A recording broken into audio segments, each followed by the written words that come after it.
menyatakan sebagai berikut, dianggap dibacakan. Hal lain yang juga dipertimbangkan oleh Mahkamah dalam putusan Mahkamah Konstitusi nomor 141 PU 2023 adalah terkait isu konstitusionalitas bahwa putusan Mahkamah Konstitusi nomor 90 PU 2023 bertentangan dengan prinsip negara hukum dan kemerdekaan kekuasaan kehakiman karena dalam proses pengambilannya telah terjadi pelanggaran etik sebagaimana dipertimbangkan dan disimpulkan oleh putusan MK atau Majelis Kehormatan Mahkamah Konstitusi. Terkait hal tersebut, Mahkamah dalam pertimbangan hukum pada pokoknya menyatakan sebagai berikut, dianggap dibacakan. Menimbang bahwa berdasarkan uraian pertimbangan hukum yang dikutip di atas, selanjutnya Mahkamah akan mempertimbangkan dalil-dalil para pemohon berkenaan dengan pembentukan Pasal 169Q Undang-Undang 7 2017 sebagaimana ditegaskan dalam putusan Mahkamah Konstitusi nomor 90 PUU 2023 sebagai berikut. Bahwa para pemohon mendalilkan norma pasal 169 huruf Q Undang-Undang 7 2017 sebagaimana dibuat melalui putusan Mahkamah Konstitusi nomor 90 PUU 2023 tidak memenuhi syarat formil oleh karena putusan Mahkamah Konstitusi nomor 90 2023 mengalami kecacatan formalitas dalam penyusunan dan pemberlakuan sebuah norma sehingga menjadikan putusan akuo tidak memenuhi syarat formil dan menjadi tidak sah sehingga bertentangan dengan dengan pasal 1 ayat 1, pasal 1 ayat 2, pasal 1 ayat 3, pasal 24 ayat 1 dan pasal 28D ayat 1 Undang-Undang Dasar 1945 serta pasal 17 ayat 5 dan 6 Undang-Undang 48 2009. Terhadap dalil para pemohon akuo sebagaimana telah Mahkamah tegaskan dalam putusan Mahkamah Konstitusi nomor 141 2023 dan putusan Mahkamah Konstitusi nomor 131 2023 yang sebagiannya telah diuraikan dalam paragraf 3.15 di atas, bahwa putusan Mahkamah Konstitusi tidak mengenal adanya putusan yang tidak sah meskipun dalam proses pengambilan putusan yang dilakukan oleh para hakim konstitusi terbukti bahwa salah seorang hakim yang ikut memutus perkara tersebut melanggar etik. Hal tersebut tidak serta-merta mengakibatkan putusan tersebut tidak sah atau batal. Mahkamah juga telah menegaskan bahwa terhadap putusan Mahkamah Konstitusi yang diduga mengandung persoalan adanya dugaan pelanggaran sebagaimana yang dimaksudkan dalam ketentuan norma pasal 17 ayat 1, ayat 2, ayat 3, ayat 4 dan ayat 5 Undang-Undang 48 2009, terhadap objek permohonan dapat diajukan pengujian kembali isu konstitusionalitasnya sepanjang tidak terhalang dengan ketentuan norma pasal 60 Undang-Undang MK dan pasal 78 PMK nomor 2 tahun 2021 atau dilakukan melalui legislative review kepada pembentuk undang-undang. Di samping itu, dalam pertimbangan hukum putusan Mahkamah Konstitusi tersebut juga telah ditegaskan bahwa ketentuan norma pasal 17 ayat 6 dan ayat 7 Undang-Undang 48 2009 tidak dapat diterapkan dalam hukum acara peradilan Mahkamah Konstitusi. Sebagaimana juga pendirian Majelis Kehormatan Mahkamah Konstitusi MKMK vide putusan MKMK nomor 2 tahun 2023 halaman 380.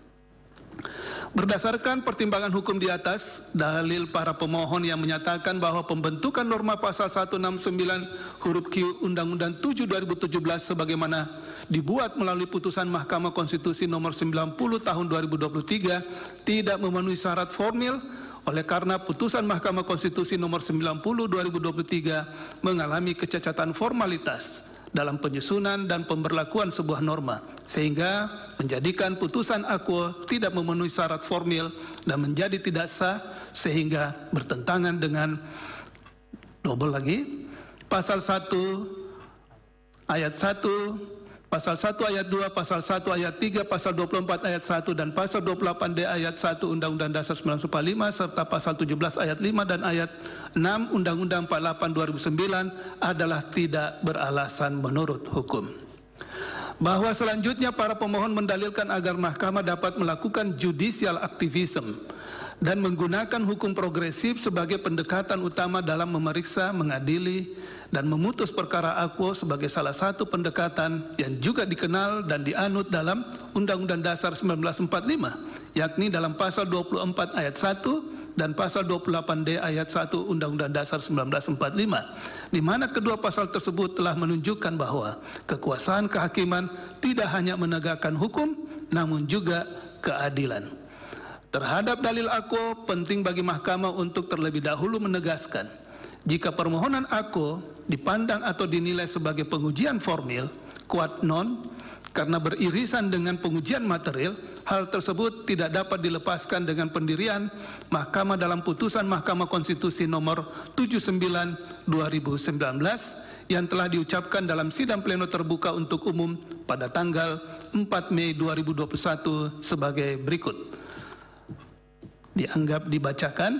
Selanjutnya dalam putusan Mahkamah Konstitusi nomor 91/2020 yang diucapkan dalam sidang pleno terbuka untuk umum pada tanggal 25 November 2021, Mahkamah juga telah menegaskan kembali standar penilaian pengujian formil yang dapat digunakan untuk menilai keabsahan formalitas pembentukan undang-undang sebagai berikut. Dianggap dibacakan. Berdasarkan pertimbangan hukum tersebut, permohonan pengujian formil seperti yang didalilkan oleh para pemohon, yakni pengujian formil terhadap pasal 169 huruf Q Undang-Undang 7 2017 yang telah dimaknai oleh Mahkamah melalui putusan Mahkamah Konstitusi nomor 90/2023 adalah hal yang belum dikenal dalam sistem hukum di Indonesia. Terlebih lagi, Mahkamah tidak mungkin mempersamakan proses pembentukan undang-undang dengan proses pengambilan putusan dalam rapat permusyawaratan hakim atau RPH ketika memutus untuk menilai konstitusionalitas norma yang sejatinya merupakan bagian material dari suatu undang-undang. Namun demikian, terlepas dari argumentasi para pemohon yang menyatakan bahwa Mahkamah Konstitusi dalam perjalanannya seringkali melakukan langkah hukum yang progresif seperti dengan menyatakan sebuah norma dalam undang-undang konstitusional secara bersyarat ataupun inkonstitusional secara bersyarat, menurut Mahkamah hal tersebut tidak dapat dijadikan patokan untuk juga dijadikan acuan dalam memutus perkara termasuk permohonan akwo. Dalam hal ini, Mahkamah seyogyanya lebih cermat dan hati-hati dan dalam menilai suatu norma undang-undang karena masing-masing mempunyai karakter yang berbeda. Lebih lanjut, menurut Mahkamah, pola pengujian formil terhadap suatu norma yang merupakan hasil dari sebuah putusan Mahkamah Konstitusi selain tidak lazim juga berpotensi menimbulkan ketidakpastian hukum baru, sehingga kepastian hukum yang adil sebagaimana dijamin dalam Undang-Undang Dasar 1945 yang seharusnya Mahkamah juga sebagai the guardian of the Constitution malah justru terabaikan. Dalam keadaan demikian, khusus persoalan akwo, Mahkamah pada akhirnya harus dapat menahan diri untuk tidak aktif melakukan langkah hukum progresif ataupun melakukan judicial activism sebagaimana yang diinginkan oleh para pemohon. Oleh karena itu, melalui putusan akwo, penting bagi Mahkamah untuk menegaskan langkah judicial activism tidak dapat serta-merta dijadikan sebagai penilaian untuk memenuhi desakan para pencari keadilan. Terlebih, melalui putusan Mahkamah Konstitusi nomor 141/2023 telah ditegaskan bahwa jika terhadap putusan Mahkamah Konstitusi masih terdapat persoalan inkonstitusionalitas norma, termasuk putusan Mahkamah Konstitusi nomor 90 tahun 2023 yang telah dinyatakan sebagai putusan yang telah final dan mempunyai kekuatan hukum mengikat, terhadap hal tersebut dapat dilakukan permohonan pengujian kembali di Mahkamah Konstitusi maupun melalui perubahan undang-undang atau legislative review. Menimbang bahwa berdasarkan seluruh uraian pertimbangan hukum di atas, Mahkamah berpendapat proses pengambilan keputusan dalam putusan Mahkamah Konstitusi nomor 90/2023 tidak dapat dipertentangkan dengan Undang-Undang 48/2009. Oleh karena itu, permohonan para pemohon berkenaan dengan pasal 169 huruf Q Undang-Undang 7 2017 sebagaimana telah dimaknai oleh putusan Mahkamah Konstitusi nomor 90 2023 tidak mengandung kecacatan formil sehingga tidak bertentangan dengan Undang-Undang Dasar 1945. Dengan demikian, pasal 169 huruf Q Undang-Undang 7 2017 sebagaimana telah dimaknai oleh putusan Mahkamah Konstitusi nomor 90 tahun 2023 tetap mempunyai kekuatan hukum mengikat dan karenanya permohonan para pemohon adalah tidak beralasan menurut hukum untuk seluruhnya. Menimbang bahwa terhadap hal-hal lain tidak dipertimbangkan lebih lanjut karena tidak ada relevansinya. Konklusi, berdasarkan penilaian atas fakta dan hukum sebagaimana diuraikan di atas, Mahkamah berkesimpulan, Mahkamah berwenang mengadili permohonan aku. Para pemohon memiliki kedudukan hukum untuk mengajukan permohonan aku. Permohonan provisi para pemohon tidak berdasarkan menurut hukum. Pokok permohonan para pemohon tidak berdasarkan menurut hukum untuk seluruhnya. Berdasarkan Undang-Undang Dasar Negara Republik Indonesia tahun 1945, Undang-Undang Nomor 24 tahun 2003 tentang Mahkamah Konstitusi dan seterusnya dianggap dibacakan. Amar putusan mengadili dalam provisi menolak permohonan provisi para pemohon. Dalam pokok permohonan menolak permohonan para pemohon untuk seluruhnya. Alasan berbeda atau concurring opinion terhadap putusan Mahkamah Konstitusi aku, dua hakim konstitusi yaitu Hakim Konstitusi Arif Hidayat dan Hakim Konstitusi Eni Nurbaningsih memiliki alasan berbeda atau concurring opinion sebagai berikut. Alasan berbeda atau concurring opinion Hakim Konstitusi Arif Hidayat dipersilakan. Terima kasih Yang Mulia Ketua. Alasan berbeda concurring opinion dari Hakim Konstitusi Arif Hidayat. Menimbang bahwa para pemohon melakukan pengujian formil terhadap proses pembentukan penafsiran pasal 169 huruf Q dalam Undang-Undang Nomor 7 Tahun 2017 yang telah diputus melalui putusan Mahkamah Nomor 90 Tahun 2023 sebagai berikut. Pasal 169 huruf Q Undang-Undang Pemilu dianggap telah dibacakan.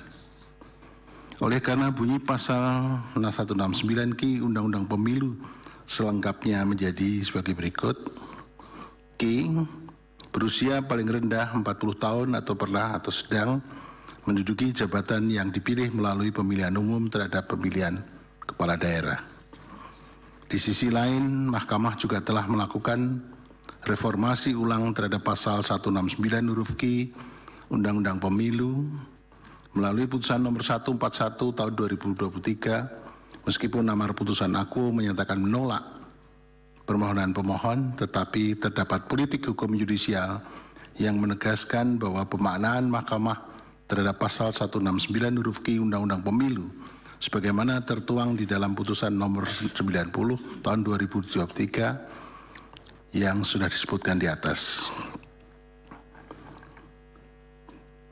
Terhadap pasal 169 huruf Q yang dimuat di dalam putusan nomor 141 tahun 2023 paragraf 3.14.1.3 yang menyatakan kutipan dianggap telah dibacakan. Berdasarkan putusan nomor 90 tahun 2003 dan putusan nomor 141 tahun 2003 di atas, Mahkamah telah memaknai pasal 169 huruf Q Undang-Undang Pemilu dengan menambahkan rumusan alternatif dari syarat berusia paling rendah 40 tahun sebagai berikut. 1. Pernah atau sedang menduduki jabatan yang dipilih melalui pemilihan umum termasuk pemilihan kepala daerah. 2. Pernah menjabat sebagai gubernur yang persyaratannya ditentukan oleh pembentuk undang-undang. Selanjutnya, Mahkamah menyerahkan kepada pembentuk undang-undang untuk memilih rumusan alternatif dimaksud. Artinya, kedua rumusan alternatif di atas merupakan wilayah kebijakan hukum terbuka. Pembentuk undang-undang apakah akan memilih opsi pertama ataukah opsi yang kedua. Menimbang bahwa isu konstitusional yang dipermasalahkan oleh pemohon tidaklah berkaitan dengan pengujian materi terhadap pasal 169 huruf Q Undang-Undang Pemilu yang telah dimaknai oleh Mahkamah, baik dalam putusan nomor 90 maupun dalam putusan nomor 141 tahun 2003, melainkan pengujian formil terkait proses pembentukan penafsiran pasal 169 huruf Q Undang-Undang Pemilu yang telah dimaknai oleh Mahkamah dalam putusan nomor 90 tahun 2023 yang dianggap oleh pemohon tidak memenuhi syarat formil berdasarkan Undang-Undang 48 tahun 2009 tentang kekuasaan kehakiman. Pasal 17 ayat 5 dan ayat 6 Undang-Undang Kekuasaan Kehakiman dianggap telah dibacakan.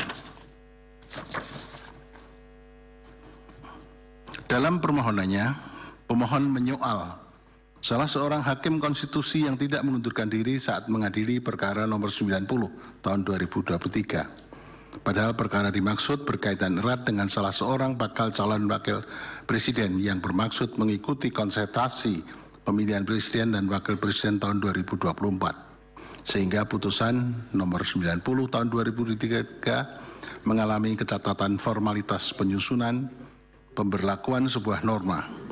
Namun demikian, keberlakuan penafsiran pasal 169 huruf Q Undang-Undang Pemilu sebagaimana termuat di dalam putusan nomor 90 tahun 2023 telah dipertimbangkan dalam putusan Majelis Kehormatan Mahkamah Konstitusi nomor 2 dan seterusnya tahun 2023 pada halaman 331 yang menyatakan sebagai berikut dianggap telah dibacakan.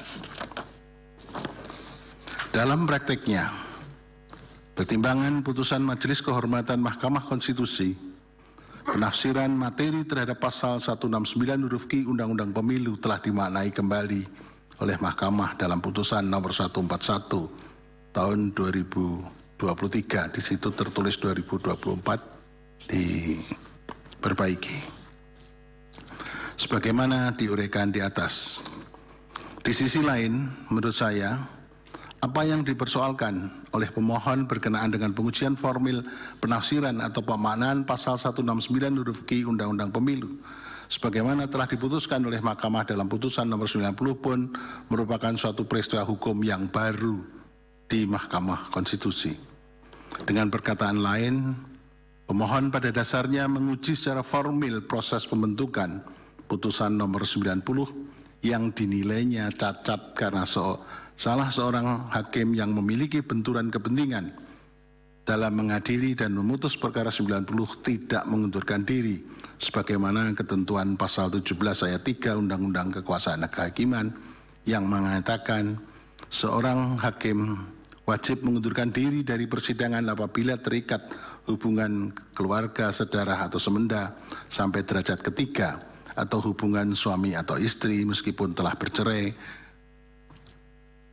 dengan ketua, salah seorang hakim anggota, jaksa, advokat, atau panitera. Yungto pasal 17 ayat 5 Undang-Undang Kekuasaan Kehakiman yang menyatakan seorang hakim atau panitera wajib mengundurkan diri dari persidangan apabila yang mempunyai kepentingan langsung atau tidak langsung dengan perkara yang sedang diperiksa, baik atas kehendaknya sendiri maupun atas permintaan pihak yang berperkara. Adanya peristiwa hukum berupa benturan kepentingan ini pun secara faktual telah terbukti dalam putusan Majelis Kehormatan nomor 2 tahun 2023. Putusan Majelis Kehormatan aku tidak hanya merupakan wujud penegakan hukum atau rule of law, tetapi juga wujud penegakan etik atau rule of ethic. Sementara itu sebagai salah satu pelaksanaan amar putusan Mahkamah Kehormatan nomor 2 tahun 2023, Mahkamah dalam waktu 2 kali 24 jam mesti menggelar pemilihan ketua baru. Pada akhirnya melalui rapat musyawarah hakim oleh 9 hakim konstitusi telah menyepakati Yang Mulia Hakim Konstitusi Soehartoyo sebagai Ketua MK yang baru periode 2023-2028 melalui putusan Mahkamah Konstitusi Republik Indonesia nomor 17 tahun 2003 tentang pengangkatan Ketua Mahkamah Konstitusi masa jabatan 2023-2028. Proses menindaklanjuti keputusan MK tersebut menurut pendapat saya merupakan keputusan yang menegakkan rule of ethic yang seyogianya bersifat final dan mengikat, dan tidak seharusnya dilakukan upaya bonding melalui mekanisme apapun, terlebih hasil kesepakatan rapat musyawarah hakim yang dituangkan dalam keputusan Mahkamah Konstitusi Republik Indonesia, notabene bukan merupakan keputusan tata usaha negara atau proceeding, ternyata masih tetap dapat dibatalkan oleh Pengadilan Tata Usaha Negara. Sebab definisi keputusan tata usaha negara berdasarkan pasal 1 angka 9 Undang-Undang 51 tahun 2009 tentang perubahan kedua atas Undang-Undang nomor 5 tahun 2018 tentang Peradilan Tata Usaha Negara adalah suatu penetapan tertulis yang dikeluarkan oleh badan atau pejabat tata usaha negara yang berisi tindakan hukum tata usaha negara yang berdasarkan peraturan perundangan yang berlaku, yang bersifat konkret, individual, dan final, yang menimbulkan akibat hukum bagi seseorang atau badan hukum perdata. Dalam konteks ini, Hakim Konstitusi yang melaksanakan tugas konstitusionalnya melakukan pemilihan Ketua MK melalui sidang atau RPH bukan merupakan pejabat tata usaha negara karena tidak melaksanakan fungsi administrasi negara dan tidak pula melaksanakan urusan pemerintahan yang menjadi ranah eksekutif. Oleh karenanya, keputusan Mahkamah Konstitusi RI sebagai tindak lanjut sidang RPH bukanlah merupakan objek PT-UN. Saat ini saya dapat berbaik bersangka pada Majelis Hakim PT-UN yang mengadili perkara aku agar dapat mengadili gugatan tersebut dengan seadil-adilnya, sehingga apa yang saya khawatirkan tidak akan terjadi. Pada bagian lain, apabila hakim yang memiliki kebenturan kepentingan secara langsung maupun tidak langsung tidak mengundurkan diri, maka implikasi hukumnya putusan aku akan dianggap tidak sah dan perkara dimaksud mesti diperiksa kembali oleh hakim dengan susunan majelis hakim yang berbeda. Hal ini tertuang di dalam pasal 6, pasal 7 Undang-Undang Kekuasaan Kehakiman yang menyatakan dianggap telah dibacakan. Pertanyaan selanjutnya yang perlu dibahas adalah bagaimana penerapan pasal 17 Undang-Undang Kekuasaan Kehakiman dalam konteks pelaksanaan kewenangan Mahkamah Konstitusi. Berkenaan dengan hal tersebut, Mahkamah telah mempertimbangkan dalam putusan 141 tahun 2023 halaman 39 sampai dengan halaman 40 sebagai berikut, kutipan dianggap telah dibacakan.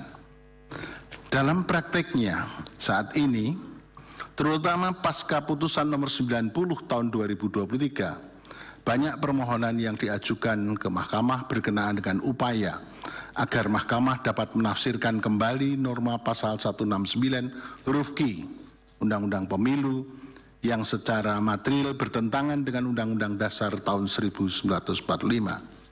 Namun, ada beberapa permohonan yang mempermasalahkan ikhlal proses pembentukan putusan nomor 90 tahun 2023 dan permohonan pemohon aku merupakan salah satunya. Berkenaan dengan situasi yang normal, telah menjadi satu keniscayaan bahwa putusan Mahkamah bersifat final and binding, final dan mengikat, sebagaimana ketentuan pasal 24C ayat 1 Undang-Undang Dasar 45. Namun, melihat dinamika dan perkembangan praktek pengujian undang-undang di Mahkamah Konstitusi, terutama pasca putusan nomor 90 tahun 2023, saya merasa bahwa Mahkamah sebagai penafsir akhir konstitusi, the final interpreter of the Constitution, perlu menafsirkan ulang makna final dan mengikat sebagaimana ketentuan dimaksud, hanya apabila dihadapkan pada situasi yang abnormal. Definisi dan batasan dari situasi abnormal adalah situasi di mana Mahkamah mengadili suatu perkara ternyata terdapat dugaan kuat adanya intervensi dari cabang kekuasaan lain yang secara faktual maupun potensial merusak independensi Mahkamah dalam mengadili dan memutus perkara. Adanya hak ingkar hakim yang diabaikan Hakim konstitusi yang memiliki benturan kepentingan baik langsung maupun tidak langsung tidak mengundurkan diri. Adanya kejanggalan dalam proses penanganan perkara dan adanya quorum pengambilan keputusan yang terkesan dipaksakan.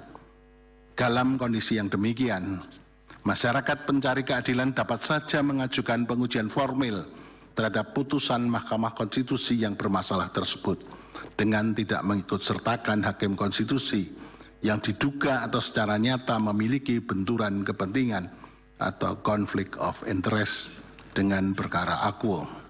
Hal ini bertujuan untuk mengembalikan nilai keadilan yang terciderai, restoratif justice.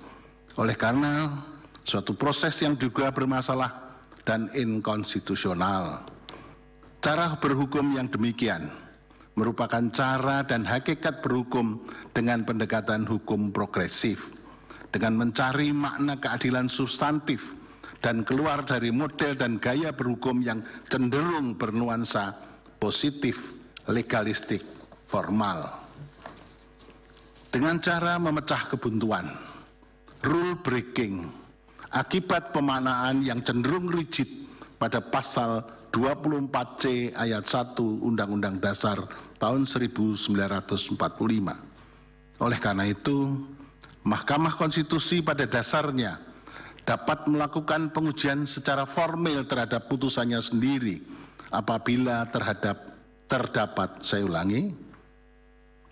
Mahkamah Konstitusi pada dasarnya dapat melakukan pengujian secara formil terhadap putusannya sendiri apabila terdapat situasi yang abnormal sebagaimana diuraikan di atas. Sebagaimana lazimnya dalam praktik pembentukan undang-undang oleh DPR dan Presiden, manakala terdapat cacat prosedur atau proses perencanaan, penyusunan dan pembahasan dan pengesahan serta pengundangan ataupun suatu undang-undang dibentuk bukan oleh lembaga yang berwenang atau tidak dibuat sesuai dengan format yang telah ditentukan dalam undang-undang tentang pembentukan peraturan perundangan, maka undang-undang dimaksud dapat diajukan ke Mahkamah Konstitusi untuk diuji konstitusionalitasnya secara formil. Begitu juga dalam lingkup peradilan Mahkamah Agung. Apabila misal terhadap hakim yang ternyata salah menerapkan norma, maka dapat diajukan upaya hukum kasasi, bahkan hingga peninjauan kembali jika ditemukan bukti baru atau novum. Dalam konteks Mahkamah Konstitusi, desain politik hukum konstitusi sebagaimana yang termuat di dalam pasal 24C ayat 1 Undang-Undang Dasar tahun 1945 menyatakan Mahkamah Konstitusi mengadili pada tingkat pertama dan terakhir yang putusannya bersifat final. Artinya, tidak ada upaya hukum lain yang dapat diajukan terhadap putusan Mahkamah Konstitusi. Secara filosofis, pada hakikatnya, putusan Mahkamah Konstitusi didesain sebagai putusan yang final dan mengikat. Mengapa? Karena yang diuji adalah norma yang berlaku umum, erga omnes, dan mengikat seluruh warga negara. Apabila putusan mahkamah tidak bersifat final dan mengikat, maka tentunya akan berpotensi menimbulkan ketidakpastian hukum. Manakala norma dimaksud tidak jelas statusnya, apakah konstitusional atau tidak. Sementara itu, norma dimaksud acap kali digunakan dalam proses pembentukan hukum, law making process, dalam proses penegakan hukum, law enforcement process, maupun dalam proses penyelenggaraan pemerintahan. Namun manakala putusan Mahkamah Konstitusi secara nyata memuat cacat formil sebagaimana diuraikan di atas, maka perkara aku dapat diuji dan disidangkan kembali oleh Mahkamah Konstitusi tanpa mengikut sertakan hakim yang diduga berpotensi melanggar atau memiliki benturan kepentingan baik langsung maupun tidak langsung. Tentunya jika memang terdapat permohonan pengujian formil yang diajukan ke Mahkamah Konstitusi pasca putusan Enkasu. Putusan nomor 90 tahun 2023. Pertanyaan selanjutnya, bagaimana nanti jika terdapat pengujian yang berkaitan dengan Mahkamah Konstitusi sendiri in casu pengujian undang-undang tentang Mahkamah Konstitusi.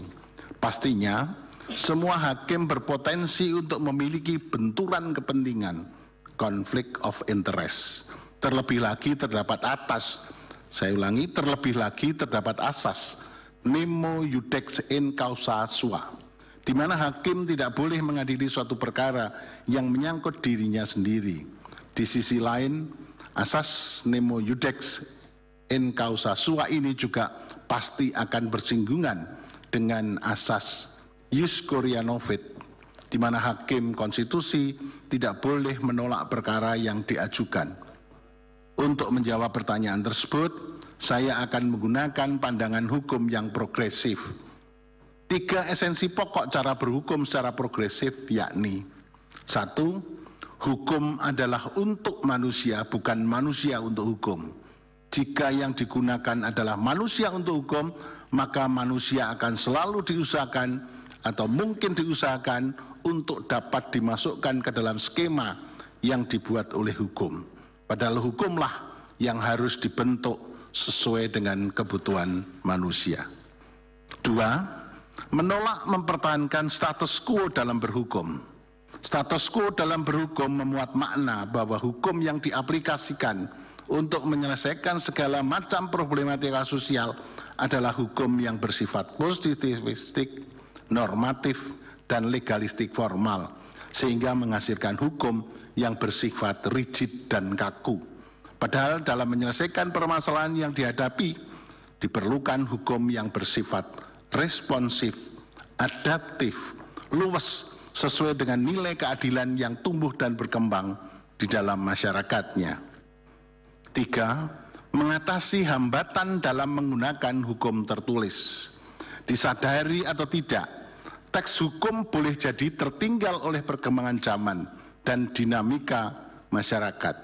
Oleh karena itu diperlukan terobosan melalui penafsiran dan penemuan hukum, utamanya oleh pengadilan.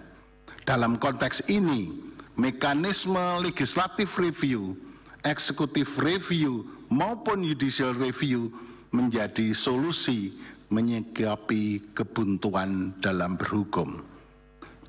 Selanjutnya, dalam menjawab pertanyaan di atas, maka kita tidak boleh secara kaku memandang keberlakuan asas nemo iudex in causa sua, juga asas ius coria novit. Oleh karena itu, harus mencari titik keseimbangan antara keduanya amat penting untuk dilakukan. Letak keseimbangan tersebut perlu diposisikan secara proporsional. Artinya, kita perlu memandang hal ini secara kasuistis, manakala perubahan Undang-Undang MK yang dilakukan terdapat unsur politiking yang kurang baik dan berpotensi melemahkan MK secara kelembagaan maupun merusak independensi serta imparsial hakim konstitusi, maka dalam posisi yang demikian, Mahkamah perlu melakukan judicial activism atas setiap upaya yang dapat melemahkan Mahkamah. Akan tetapi, jika tidak ada indikasi ke arah sana, maka Mahkamah perlu menerapkan judicial restraint. Disinilah letak esensi salah satu ajaran hukum progresif yang menolak status quo dalam berhukum. Oleh karena itu, wacana untuk dapat menguji secara formal putusan Mahkamah Konstitusi memang sengaja saya munculkan sebagai bagian dari diskursus akademik yang perlu terus dikaji dan diteliti baik oleh ahli hukum, akademisi, praktisi maupun para pemangku kepentingan, sekaligus menjadi pemicu agar cara berhukum kita dalam bernegara dapat lebih mengutamakan keadilan yang bersifat substantif ketimbang keadilan yang bersifat prosedural, yang tentunya dilakukan secara proporsional, berimbang, demi mewujudkan hukum yang berkeadilan, berkepastian, dan berkemanfaatan bagi masyarakat, karena sejatinya hukum itu untuk manusia, bukan manusia untuk hukum. Menimbang bahwa untuk sementara ini saya sependapat dengan mayoritas hakim yang menolak permohonan aku sesuai dengan amar putusan ini. Sebagai seorang hakim konstitusi yang sekaligus seorang akademisi, saya tergerak untuk memunculkan wacana pengujian formil terhadap putusan Mahkamah Konstitusi yang tentunya dilakukan oleh Mahkamah Konstitusi sendiri manakala terdapat situasi yang abnormal. Hal ini sengaja saya lakukan sebagai bagian dari upaya mengembangkan paham konstitusionalisme melalui pemikiran ilmiah dan perluasan ilmu pengetahuan khususnya di bidang hukum. Terima kasih. Dilanjutkan, alasan berbeda atau concurring opinion dari Hakim Konstitusi Eni Nurbaningsih. Terima kasih. Menimbang bahwa setelah membaca dan mempelajari secara seksama perihal permohonan para pemohon aku telah ternyata adalah berkenaan dengan pengujian formil pasal 169 huruf I Undang-Undang 7 2017 sebagaimana dibuat oleh MK melalui putusan 90/2023. Dalam permohonannya para pemohon menyadari perihal permohonannya diajukan tersebut sangatlah unik karena mengajukan pengujian formil terhadap putusan MK inkasu putusan MK 90/2023. Bahwa sebelum menjawab dalil permohonan aku penting untuk terlebih dahulu diuraikan hal-hal yang berkaitan dengan pengujian formil. Pengujian formil yang dimasukkan dalam Undang-Undang MK adalah menguji tata cara pembentukan undang-undang, di mana pemeriksaan perkara atas permohonan tersebut harus didasarkan pada undang-undang yang mengatur tata cara pembentukan peraturan perundang-undangan. Video pasal 51 ayat 3 Undang-Undang MK. Dalam kaitan ini pengujian formil memeriksa konsoliditas undang-undang dari segi prosedur atau tata cara pembuatan yang memeriksa sejauh mana undang-undang disahkan dalam bentuk yang tepat atau appropriate form oleh institusi yang tepat, appropriate institution, dan berdasarkan prosedur yang tepat, appropriate procedure. Mekanisme ini bertujuan untuk memastikan apakah terdapat prinsip atau norma prosedural yang dilanggar dan untuk menjawab pertanyaan apakah pelanggaran terhadap norma prosedural yang dapat membuat suatu undang-undang cacat prosedur. Dalam menghadiri perkara pengujian formil Undang-Undang selain mendasarkan pada UUD 1945, Mahkamah juga mendasarkan tanya pada Undang-Undang 12 2011 sebaiknya telah diubah terakhir dengan Undang-Undang 13 2022 sebagai undang-undang yang mengatur tata cara pembentukan peraturan perundang-undangan. Jika dikaitkan ihwal pengujian formil di atas dengan permohonan para pemohon aku secara formal tampak berbeda, di mana para pemohon dalam perihal permohonannya mengajukan pengujian formil pasal 169 huruf Q Undang-Undang 7 2017 sebagaimana dibuat oleh MK melalui putusan 90/2023. Istilah yang digunakan sebagaimana dibuat oleh MK melalui, bukan sebagaimana kelaziman, yakni sebagaimana dimaknai oleh Mahkamah.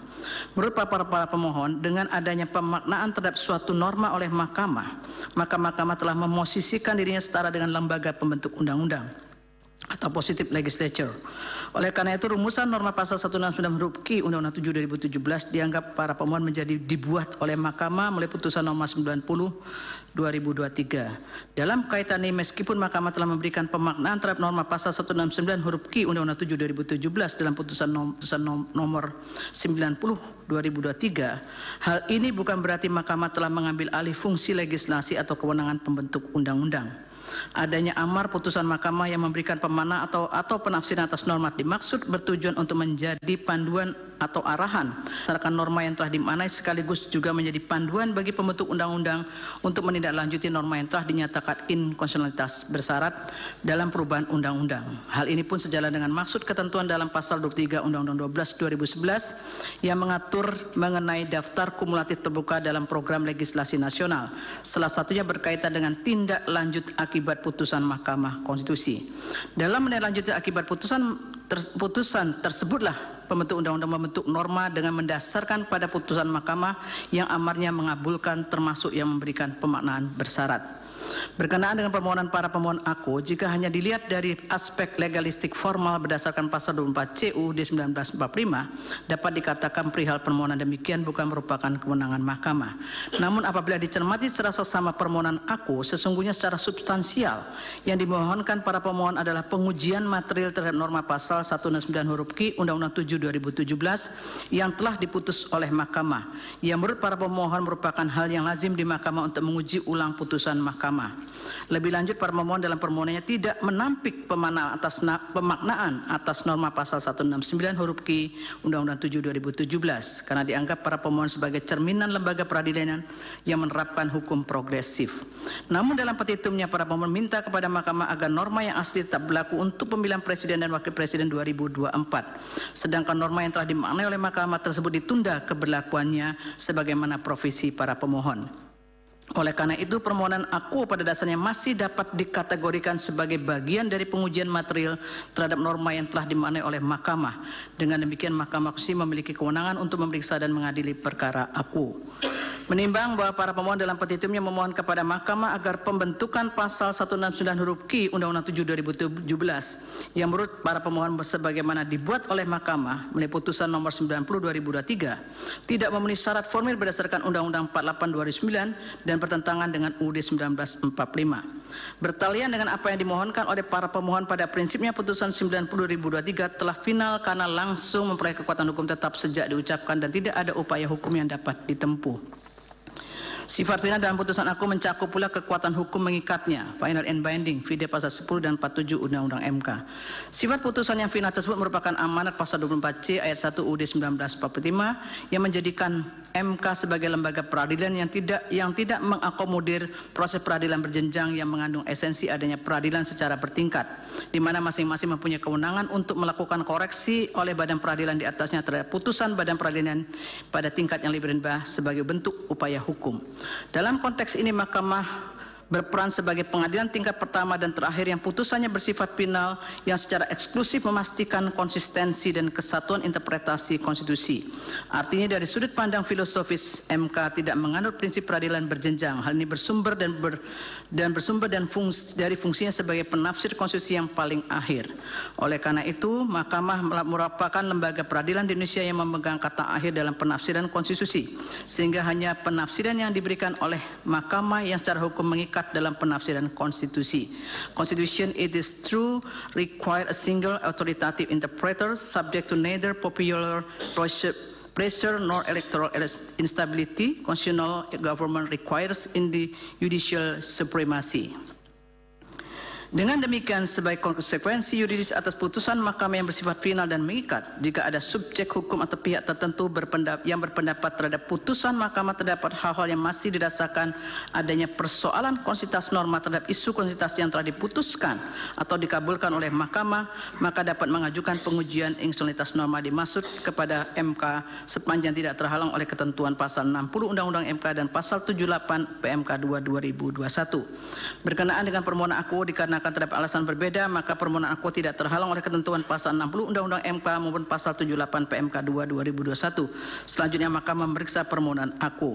Setelah mencermati secara sama permohonan aku, terlepas dari para pemohon setuju atau tidak setuju dengan putusan Mahkamah nomor 141 2023, pertimbangan hukum putusan aku sesungguhnya telah menegaskan ihwal pengujian pasal 169 huruf Q Undang-Undang 7 2017 yang telah dimaknai oleh Mahkamah melalui putusan 90 2023. Jika merujuk kembali pada keterangan pembentuk undang-undang DPR dan Presiden dalam perkara nomor 90 2023 yang menyerahkan pada kebijaksanaan Mahkamah untuk memutus persoalan kualitas norma pasal 169 huruf Q Undang-Undang 7 2017, sekalipun pembentuk undang-undang menyadari bahwa hal tersebut merupakan kebijakan hukum terbuka, maka dalam putusan nomor 141 2023 Mahkamah menegaskan putusan nomor 90 2023 telah final dan mengikat serta menyerahkan kepada pembentuk undang-undang untuk menentukan lebih lanjut norma persyaratan usia minimal calon presiden dan wakil presiden yang dialternatifkan dengan calon presiden dan atau wakil presiden yang merupakan public official maupun elected official. Pada prinsipnya semua diserahkan kepada pembentuk undang-undang. Oleh karena substansi yang dipersoalkan para pemohon pada pokoknya telah dijawab oleh Mahkamah dalam putusan nomor 141 2023, meskipun dengan bentuk pengujian yang berbeda, namun esensi yang dimohonkan dalam perkara aku adalah sama dengan perkara terdahulu, yakni mempersoalkan konsistensi pasal 169 huruf Q Undang-Undang 7 2017 sebagaimana telah dimaknai dalam putusan 90 2023. Maka pertimbangan hukum dalam putus perkara 141 mutatis mutandis berlaku juga untuk permohonan aku. Menimbang bahwa para pemohon juga mendalilkan yang pada pokoknya menyatakan keberlakuan pasal 169 huruf Q Undang-Undang 7 2017 sebagaimana dibuat oleh Mahkamah melalui putusan 90 2023 syarat akan skandal. Dalam kaitan ini para pemohon mencontohkan terdapat eksaminasi atas putusan aku, maka penting terlebih dahulu bagi saya untuk menegaskan beberapa hal berkenaan dengan standar etik dalam penanganan perkara konstitusi di Mahkamah Konstitusi. Berkenaan dengan standar etik tersebut, Hakim Konstitusi dalam pelaksanaan kewenangannya untuk memeriksa dan mengadili perkara tidak hanya harus memiliki pengetahuan yang mendalam tentang hukum dan konstitusi, tetapi juga harus mengedepankan perilaku yang tidak tercela dan sejalan dengan etika peradilan.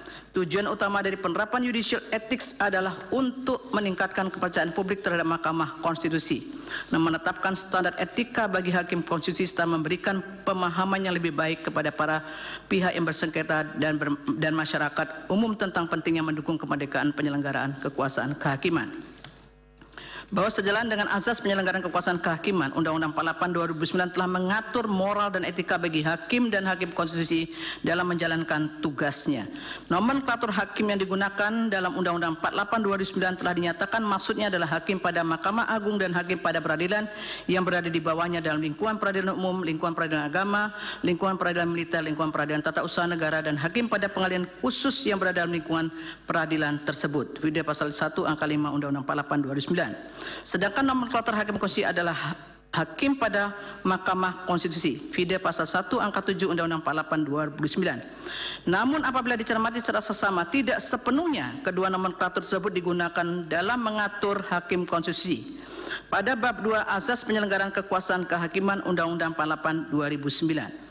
Dikarenakan Undang-Undang 48 2009 merupakan undang-undang payung yang mengatur secara umum penyelenggaraan kekuasaan kehakiman, maka terhadap hal ihwal yang bersifat umum sepanjang tidak diatur dalam Undang-Undang MK dengan sendirinya menjadi rujukan atau dasar bagi hakim konstitusi dalam menerapkan asas-asas penyelenggaraan kekuasaan kehakiman.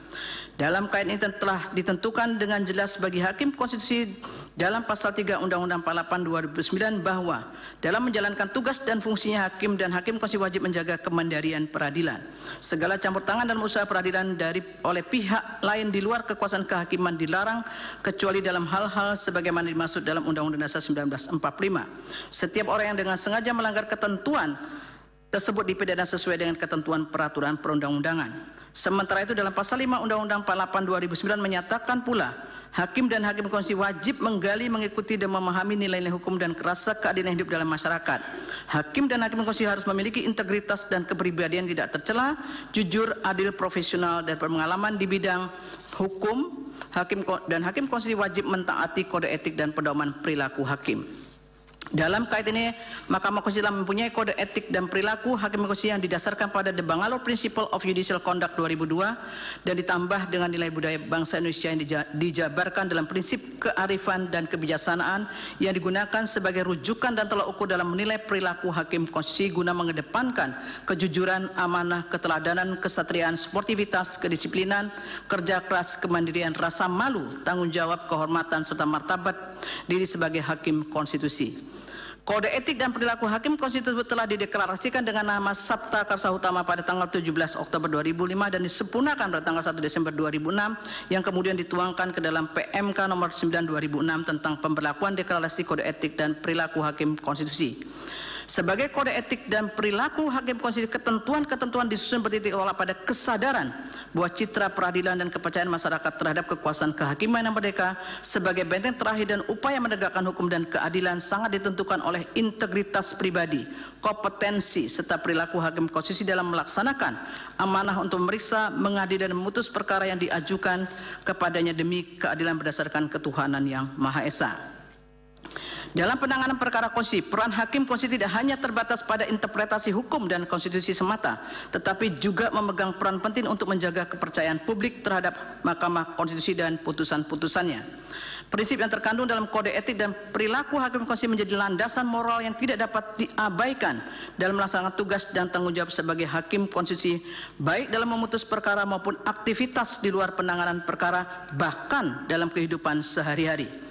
Kepatuhan Hakim Konstitusi terhadap kode etik menjadi landasan untuk memastikan bahwa setiap tindakan dan keputusan yang diambil mencerminkan tanggung jawab hukum dan etika yang tinggi. Hal ini bukan semata-mata tentang penegakan aturan formal, melainkan juga tentang membangun iklim kepercayaan publik terhadap mahkamah. Hal ini sejalan pula dengan syarat negarawan untuk menjadi hakim konstitusi yang pada pokoknya adalah seseorang yang harus telah selesai dengan dirinya sendiri sehingga dapat mengabdikan sepenuh hidupnya untuk kepentingan bangsa dan negara.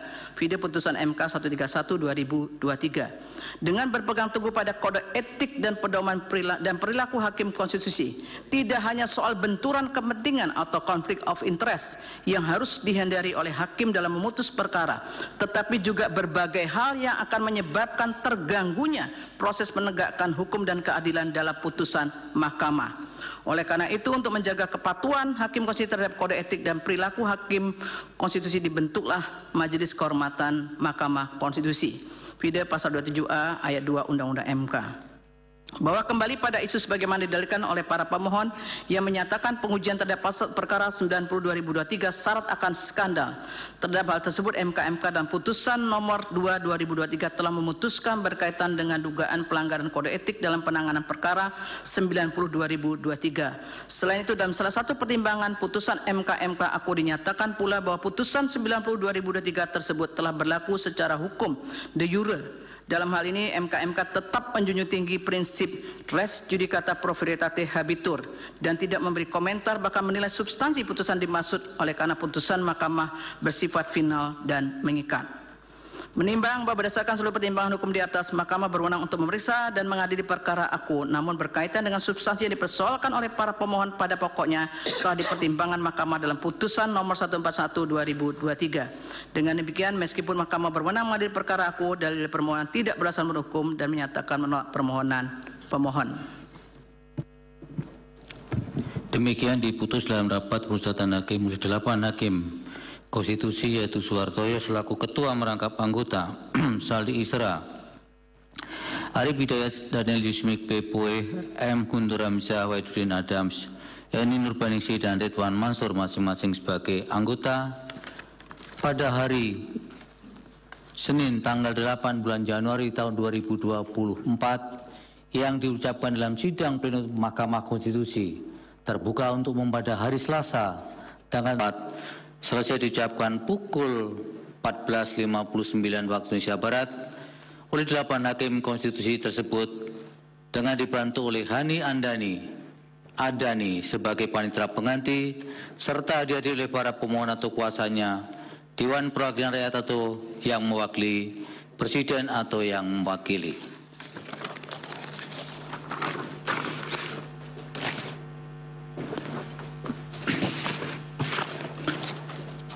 Putusan nomor 28 garis miring PU garis datar 21 Romawi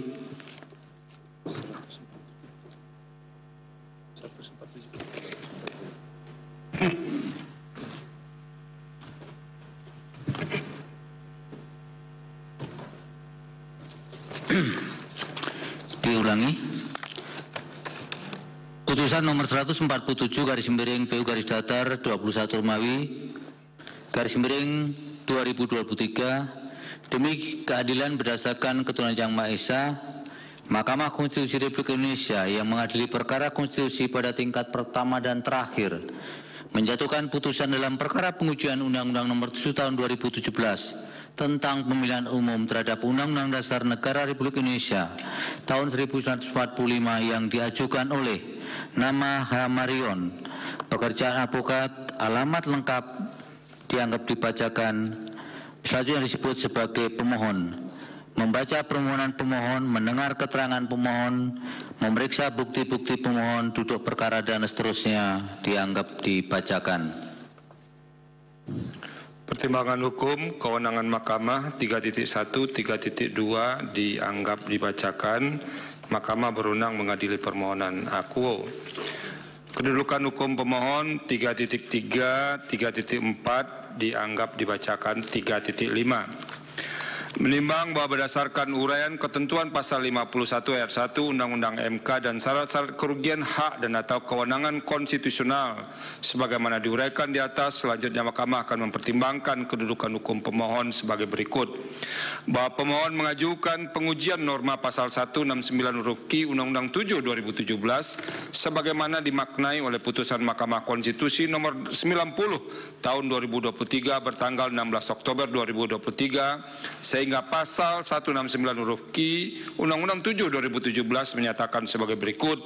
Persyaratan menjadi calon presiden dan wakil presiden adalah Q berusia paling rendah 40 tahun atau pernah sedang menduduki jabatan yang dipilih melalui pemilihan umum termasuk pemilihan kepala daerah.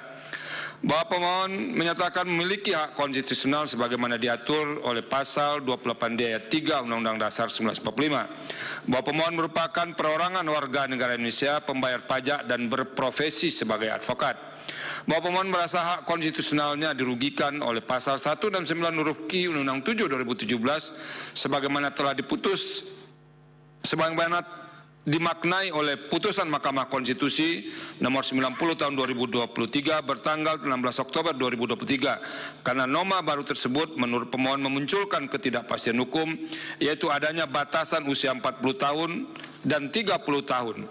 Untuk itu pemohon meminta agar mahkamah yang sudah makna yang sudah diberikan oleh Mahkamah Konstitusi melalui putusan nomor 90 tahun 2023 tetap dinyatakan sah dan meminta agar batas usia 40 tahun yang diatur dalam pasal 169 huruf Q Undang-Undang 7 2017 persis sebelum putusan Mahkamah Konstitusi nomor 90 tahun 2003 dinyatakan tidak mempunyai kekuatan hukum mengikat dan bertentangan dengan Undang-Undang Dasar 1945. Bahwa berdasarkan uraian mengenai kedudukan hukum di atas, Mahkamah menilai pemohon telah membuktikan dirinya sebagai warga negara Indonesia yang berprofesi sebagai advokat vide bukti P1, P2, dan bukti P3. Namun pemohon tidak menguraikan atau menjelaskan kaitan antara profesi pemohon sebagai advokat serta statusnya sebagai pembayar pajak dengan norma yang dimohonkan pengujian serta dengan potensi kerugian konstitusional yang diakibatkan oleh berlakunya norma yang dimohonkan pengujian tersebut. Dengan kata lain, setelah Mahkamah mencermati permohonan pemohon, Mahkamah tidak menemukan uraian bahwa pemohon adalah pemilih atau warga negara Indonesia yang mempunyai hak pilih dalam pemilihan umum 2024. Terlebih lagi, pemohon tidak menjelaskan keinginannya untuk mencalonkan atau dicalonkan dalam pemilihan presiden dan wakil presiden.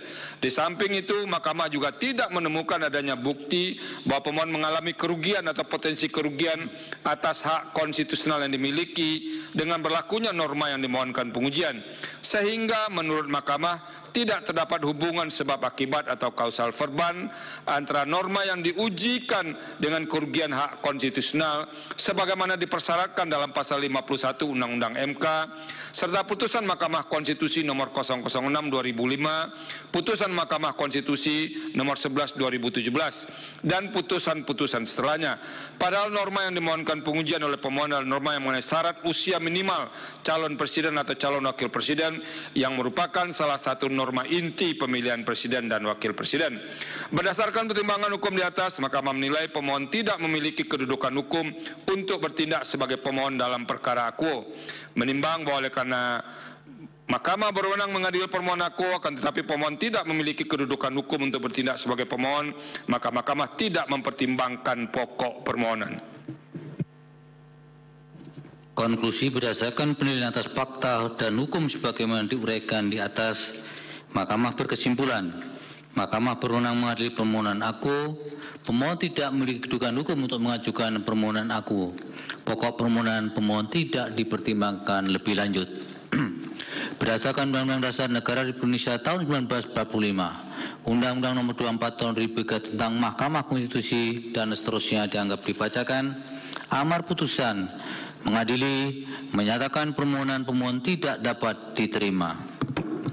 Demikian diputus dalam rapat pemusatan hakim oleh 8 hakim konstitusi, yaitu Soeharto selaku ketua merangkap anggota, Saldi Isra, Arif Hidayat, Daniel Yusmi Pepoe, Wahidudin Adams, Eni Nurbaningsih, M. Guntur Hamzah, dan Ridwan Mansur, masing-masing sebagai anggota pada hari Senin tanggal 8 bulan Januari tahun 2024 yang diucapkan dalam sidang pleno Mahkamah Konstitusi terbuka untuk umum pada hari Selasa tanggal 16 bulan Januari tahun 2024 selesai diucapkan pada pukul 15.07 waktu Indonesia Barat oleh 8 hakim tersebut dengan dibantu oleh Mardian Wibowo sebagai panitera pengganti dengan dihadiri oleh pemohon, Dewan Perwakilan Rakyat atau yang mewakili, dan Presiden atau yang mewakili.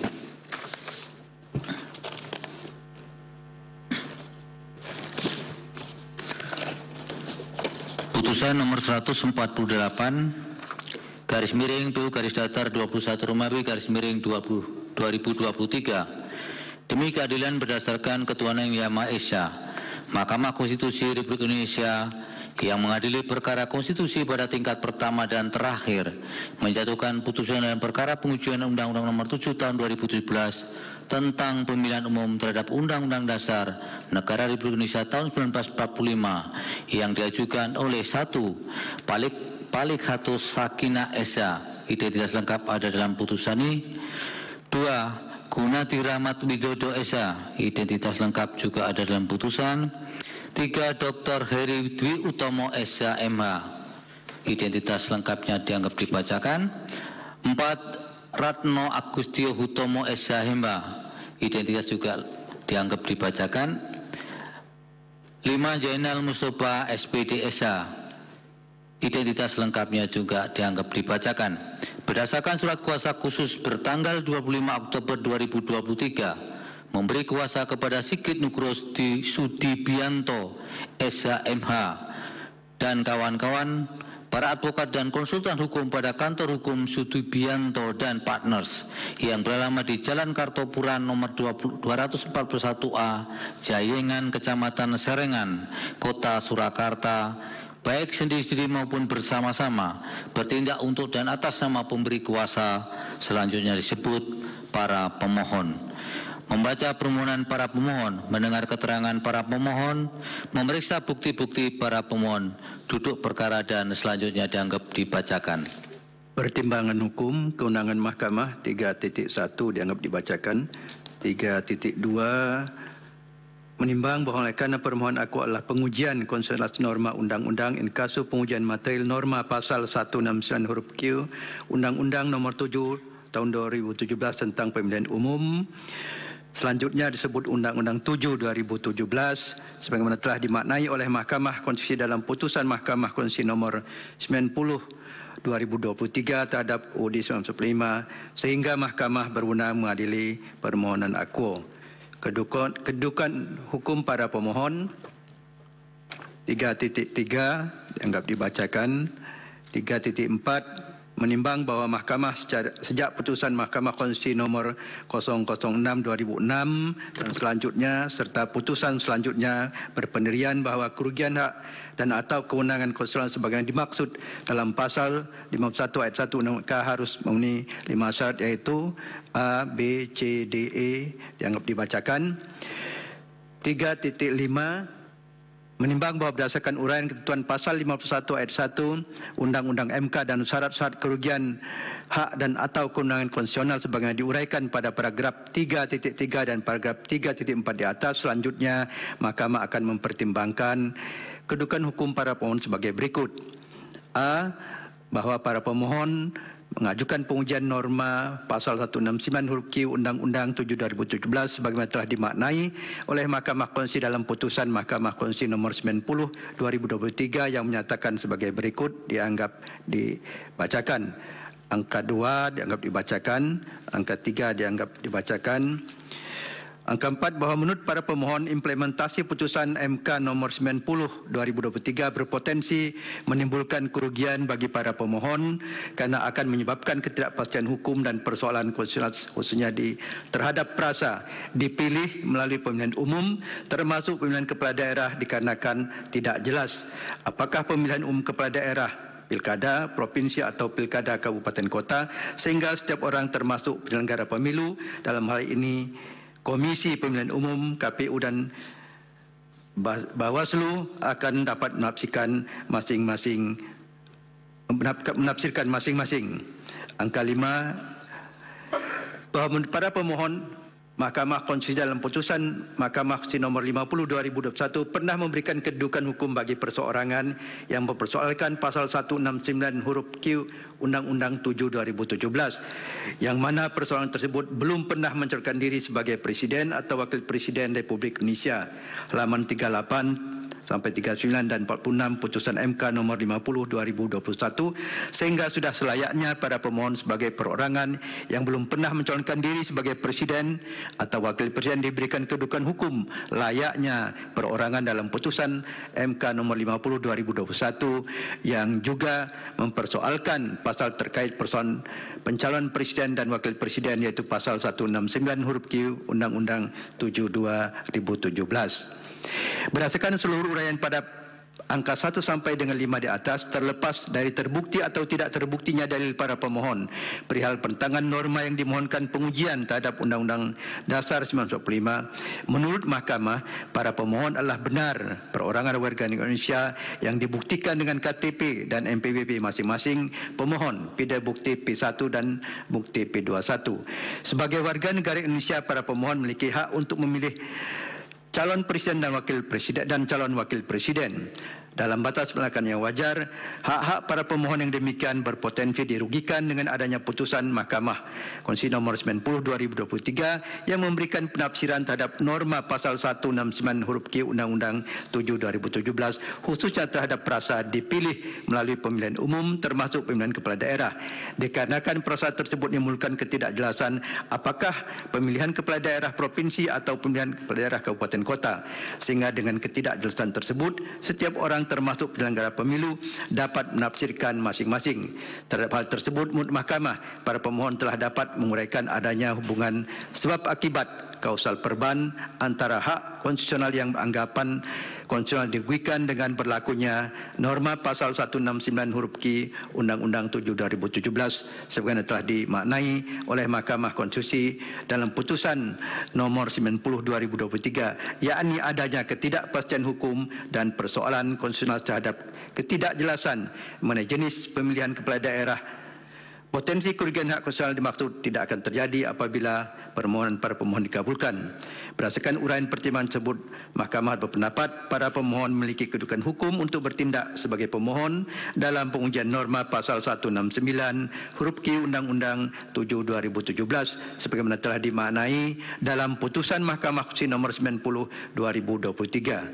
Menimbang bahwa oleh kerana Mahkamah berwenang mengadili permohonan aku dan para pemohon memiliki kedudukan hukum untuk bertindak sebagai pemohon dalam pengujian pasal 169 huruf Q Undang-Undang 7/2017 sebagaimana telah dimaknai oleh putusan Mahkamah Konstitusi dalam putusan Mahkamah Konstitusi nomor 90/2023, maka selanjutnya Mahkamah akan memperhatikan pokok permohonan para pemohon.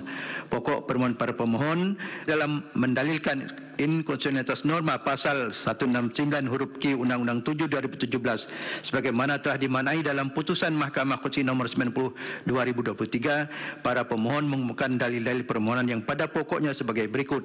Dalil selengkapnya dimuat dalam bagian duduk perkara. Bahwa menurut para pemohon, norma pasal 169 huruf Q Undang-Undang 7/2017 sebagaimana telah dimaknai oleh Mahkamah Konstitusi dalam putusan Mahkamah Konstitusi nomor 90/2023 bertentangan dengan pasal 1 ayat 3, pasal 27 ayat 1, pasal 28 di ayat 1 dan pasal 3 dan ayat 3 UUD 1945 secara bersyarat dengan alasan A dianggap dibacakan, B dianggap dibacakan, bahwa berdasarkan dalil uraian dalil permohonan para pemohon di atas, para pemohon memohon agar Mahkamah menyatakan pasal 169 huruf Q Undang-Undang 7/2017 sebagaimana telah dimaknai dalam putusan Mahkamah Konstitusi nomor 90/2023 terhadap perasa yang dipilih melalui pemilihan umum termasuk pemilihan kepala daerah bertentangan dengan UUD 1945 sepanjang tidak dimaknai yang dipilih melalui pemilihan kepala daerah pada tingkat provinsi, sehingga bunyi lengkap berusia paling rendah 40 tahun atau pernah garis miring sedang menduduki jabatan yang dipilih melalui pemilihan kepala daerah pada tingkat provinsi. Menimbang bahwa untuk membuktikan dalil-dalil permohonannya, para pemohon telah mengajukan alat-alat bukti surat tulisan yang diberi tanda bukti P1 sampai dengan bukti P4. Menimbang bahwa oleh kerana permohonan aku telah jelas, maka dengan mendasarkan pada ketentuan pasal 54 Undang-Undang MK, Mahkamah berpendapat tidak terdapat urgensi maupun kebutuhan untuk mendengar keterangan pihak-pihak sebagaimana dimaksud dalam pasal 54 Undang-Undang MK. 3.10 berkenaan dengan boleh atau tidaknya diajukan kembali atau soal nebis in idem dianggap dibacakan. Kesimpulan untuk poin itu, berdasarkan uraian di atas terdapat perbedaan dasar pengujian dalam permohonan perkara 141 tahun 2003 dengan perkara aku, yaitu dalam perkara aku menggunakan dasar pengujian pasal 27 ayat 1 dan pasal 28D ayat 3 Undang-Undang Dasar 1945 yang tidak digunakan sebagai dasar pengujian dalam perkara nomor 141 2023. Selain itu terdapat pula perbedaan alasan konstitusional dalam permohonan perkara 141 dengan alasan konstitusional perkara aku. Oleh karena itu, terlepas secara substansial permohonan para pemohon beralasan menurut hukum atau tidak, berdasarkan ketentuan pasal 60 ayat 2 Undang-Undang MK dan pasal 78 ayat 2 PMK 22 2021, secara formal permohonan aku dapat diajukan kembali. Menimbang bahwa terhadap dalil para pemohon yang menyatakan pasal 169 huruf Q Undang-Undang 7 2017 junto putusan Mahkamah Konstitusi nomor 90 2023 selain akan menimbulkan ketidakpastian hukum juga menimbulkan permasalahan konstitusional khususnya pada frasa yang dipilih melalui pemilihan umum termasuk pemilihan kepala daerah dikarenakan tidak jelas apakah pemilihan umum kepala daerah ataukah pemilihan umum kepala daerah kabupaten kota, sehingga setiap orang termasuk penyelenggara pemilu dalam hal ini KPU dan Bawaslu akan dapat menafsirkan masing-masing.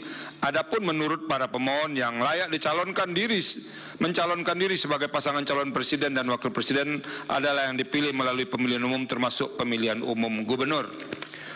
Terhadap dalil para pemohon tersebut, pada dasarnya Mahkamah telah mempertimbangkan hal-hal sebagaimana dalil para pemohon aku dalam putusan Mahkamah Konstitusi nomor 141 tahun 2023 sebagai berikut.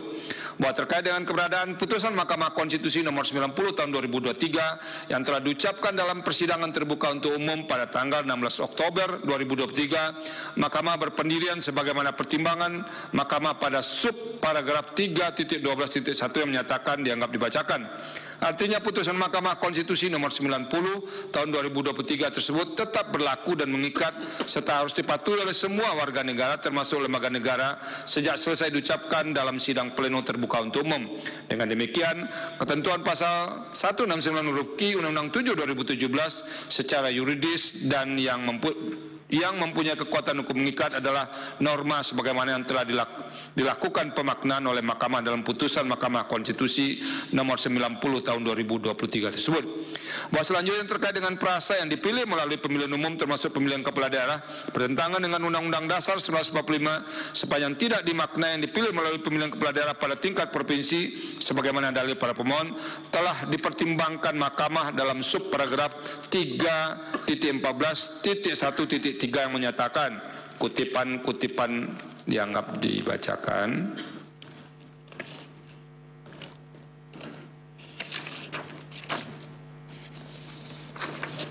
Berdasarkan pertimbangan hukum tersebut, maka adanya upaya menyesuaikan batas usia calon presiden dan wakil presiden sebagaimana termaktub dalam pasal 169 huruf Q Undang-Undang 7 2017 telah dimaknai dalam putusan Mahkamah Konstitusi nomor 90 tahun 2023. Bahkan sebagaimana ditegaskan dalam putusan Mahkamah Konstitusi nomor 90 tahun 2023, padanan usia 40 tahun tersebut adalah elected official termasuk semua pemilihan kepala daerah.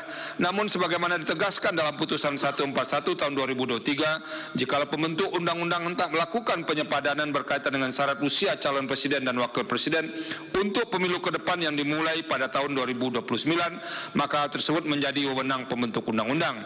Oleh karena itu, dengan uraian demikian, kekhawatiran para pemohon mengenai adanya kemungkinan multitafsir yang dimaksudkan adalah pemilihan kepala daerah provinsi atau daerah kabupaten kota adalah tidak beralasan dan tidak dapat dibenarkan. Menimbang bahwa berdasarkan seluruh pertimbangan hukum di atas telah ternyata pasal 169 huruf Q Undang-Undang 7 2017 sebagaimana telah dimaknai oleh putusan Mahkamah Konstitusi nomor 90 tahun 2023, khususnya frasa yang dipilih melalui pemilihan umum termasuk pemilihan umum kepala daerah tidak bertentangan dengan perlindungan hak atas kepastian hukum yang adil sebagaimana dinyatakan dalam pasal 1 ayat 3, pasal 28D ayat 1 Undang-Undang Dasar 1945. Dengan demikian menurut Mahkamah, dalil-dalil permohonan para pemohon tidak beralasan menurut hukum untuk seluruhnya. Menimbang bahwa terhadap hal-hal lain selain dan selebihnya tidak dipertimbangkan lebih lanjut karena dinilai tidak ada relevansinya. Konklusi berdasarkan penilaian atas fakta dan hukum sebagaimana diuraikan di atas, Mahkamah berkesimpulan, Mahkamah berwenang mengadili permohonan aku. Para pemohon memiliki kedudukan hukum untuk mengajukan permohonan aku. Pokok permohonan para pemohon tidak beralasan menurut hukum. Berdasarkan Undang-Undang Dasar Negara Republik Indonesia tahun 1945, Undang-Undang Nomor 24 tahun 2003 tentang Mahkamah Konstitusi sebagaimana telah diubah terakhir dan seterusnya dianggap dibacakan, amar putusan mengadili menolak permohonan para pemohon. Demikian ditulis dalam rapat musyawaratan hakim oleh 8 hakim konstitusi, yaitu Soeharto selaku ketua merangkap anggota, Saldi Isra, Eri Nubainisi, Wahidudin Adams, Ari Bidayat, Danielius Mik P. Poe, M. Guntur Hamzah, dan Ridwan Mansur, masing-masing sebagai anggota pada hari Senin tanggal 8 bulan Januari tahun 2024 yang diucapkan dalam sidang plenum Mahkamah Konstitusi terbuka untuk umum pada hari Selasa tanggal 16 bulan Januari tahun 2024 selesai diucapkan pukul 15:23 waktu Indonesia Barat oleh 8 hakim tersebut dengan dibantu oleh Rizky Amalia sebagai panitera pengganti serta dihadiri oleh para pemohon dan atau kuasanya, Dewan Perwakilan Rakyat atau yang mewakili, dan Presiden atau yang mewakili.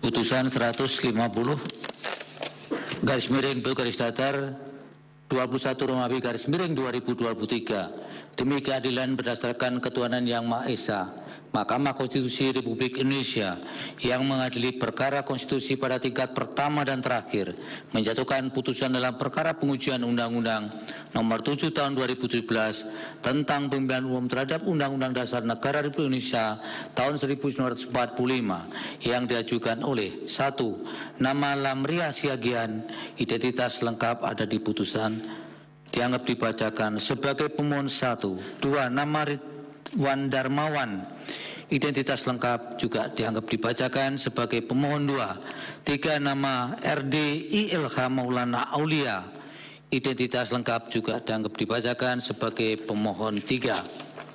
4. Asifa Nuril Janah, identitas lengkap juga dianggap dibacakan sebagai pemohon 4. Dalam hal ini berdasarkan surat kuasa khusus bertanggal 2 November 2023 memberi kuasa kepada Ekolin Situmorang SHMA dan kawan-kawan para advokat yang tergabung dalam tim advokasi penjaga demokrasi dan konstitusi TAPDK yang berkedudukan di Gedung Menara Hijau lantai 10 Suite 1000 Jalan MT Haryono Kavling 33 Jakarta Selatan. Selanjutnya disebut sebagai para pemohon. Membaca permohonan para pemohon, mendengar keterangan para pemohon, memeriksa bukti-bukti para pemohon, duduk perkara dan seterusnya dianggap dibacakan. Pertimbangan hukum kewenangan Mahkamah 3.1, 3.2 dianggap dibacakan. Mahkamah berwenang mengadili permohonan akuo. Kedudukan hukum para pemohon 3.3, 3.4, 3.5 dianggap telah dibacakan bahwa berdasarkan uraian yang dikemukakan oleh para pemohon dalam menjelaskan kedudukan hukumnya, menurut Mahkamah para pemohon benar adalah warga negara Indonesia yang memiliki hak untuk memilih, right to vote, sebagaimana bukti berupa kartu tanda penduduk para pemohon, bukti P3, bukti P6, bukti P9, dan bukti P10. Para pemohon telah menjelaskan hak konstitusionalnya sebagai warga negara yang memiliki hak memilih dalam pemilihan umum presiden dan wakil presiden. Para pemohon telah dapat menguraikan secara spesifik atau bersifat khusus adanya hubungan sebab akibat kausal verban antara anggapan kerugian hak konstitusional yang dimiliki dengan berlakunya pasal yang dimohonkan pengujian, yaitu para pemohon menganggap bahwa syarat untuk menjadi calon presiden dan calon wakil presiden yang diatur dalam pasal 169 huruf Q Undang-Undang 7 2017 sebagaimana telah dimanai oleh putusan Mahkamah Konstitusi nomor 90 dan seterusnya 2023 adalah merugikan para pemohon sebagai pemilih dalam pemilihan umum presiden dan wakil presiden. Anggapan kerugian hak konstitusional tersebut bersifat spesifik yang apabila permohonan dikabulkan oleh mahkamah, maka anggapan kerugian hak konstitusional yang dimaksud para pemohon tidak terjadi atau tidak akan terjadi. Dengan demikian, para pemohon telah memenuhi ketentuan pasal 51 ayat 1 Undang-Undang MK beserta penjelasannya dan syarat kerugian hak konstitusional sebagaimana tertuang dalam putusan Mahkamah Konstitusi nomor 006 dan seterusnya 2005 dan nomor 011 dan seterusnya 2007. Oleh karena itu, terlepas dari terbukti atau tidaknya persoalan konstitusionalitas norma yang didalilkan oleh para pemohon, menurut mahkamah para pemohon memiliki kedudukan hukum untuk bertindak sebagai pemohon dalam permohonan akuo. Menimbang bahwa oleh karena mahkamah berwenang mengadili permohonan akuo dan para pemohon memiliki kedudukan hukum untuk mengajukan permohonan akuo, selanjutnya mahkamah mempertimbangkan permohonan provisi dan pokok permohonan. Dalam provisi, menimbang bahwa para pemohon mengajukan permohonan provisi yang pada pokoknya memohon kepada mahkamah agar menunda pemberlakuan ketentuan pasal 169 huruf Q Undang-Undang 7 2017, memerintahkan Komisi Pemilihan Umum untuk tidak memberlakukan pasal 169 huruf Q Undang-Undang 7 2017 pada kontestasi pemilihan Capres dan Cawapres 2024, serta memerintahkan Komisi Pemilihan Umum untuk mendiskualifikasi pasangan Capres dan Cawapres yang tidak memenuhi persyaratan sebagaimana ketentuan dalam Undang-Undang 7 2017. Terhadap alasan permohonan provisi para pemohon tersebut, oleh karena pokok permohonan akuo diputus tanpa dilanjutkan dalam sidang pemeriksaan dengan agenda pembuktian yang mendengarkan keterangan pihak-pihak sebagaimana dimaksud dalam ketentuan pasal 54 Undang-Undang MK, sehingga menurut mahkamah tidak ada relevansinya untuk mempertimbangkan permohonan provisi para pemohon. Dengan demikian, permohonan provisi para pemohon tidak dapat diterima. Dalam pokok permohonan, menimbang bahwa dalam mendalilkan inkonstitusionalitas norma pasal 169 huruf Q Undang-Undang 7 2017 sebagaimana telah dimanai dalam putusan Mahkamah Konstitusi nomor 90 dan seterusnya 2023, pemohon mengemukakan dalil-dalil permohonan yang pada pokoknya sebagai berikut.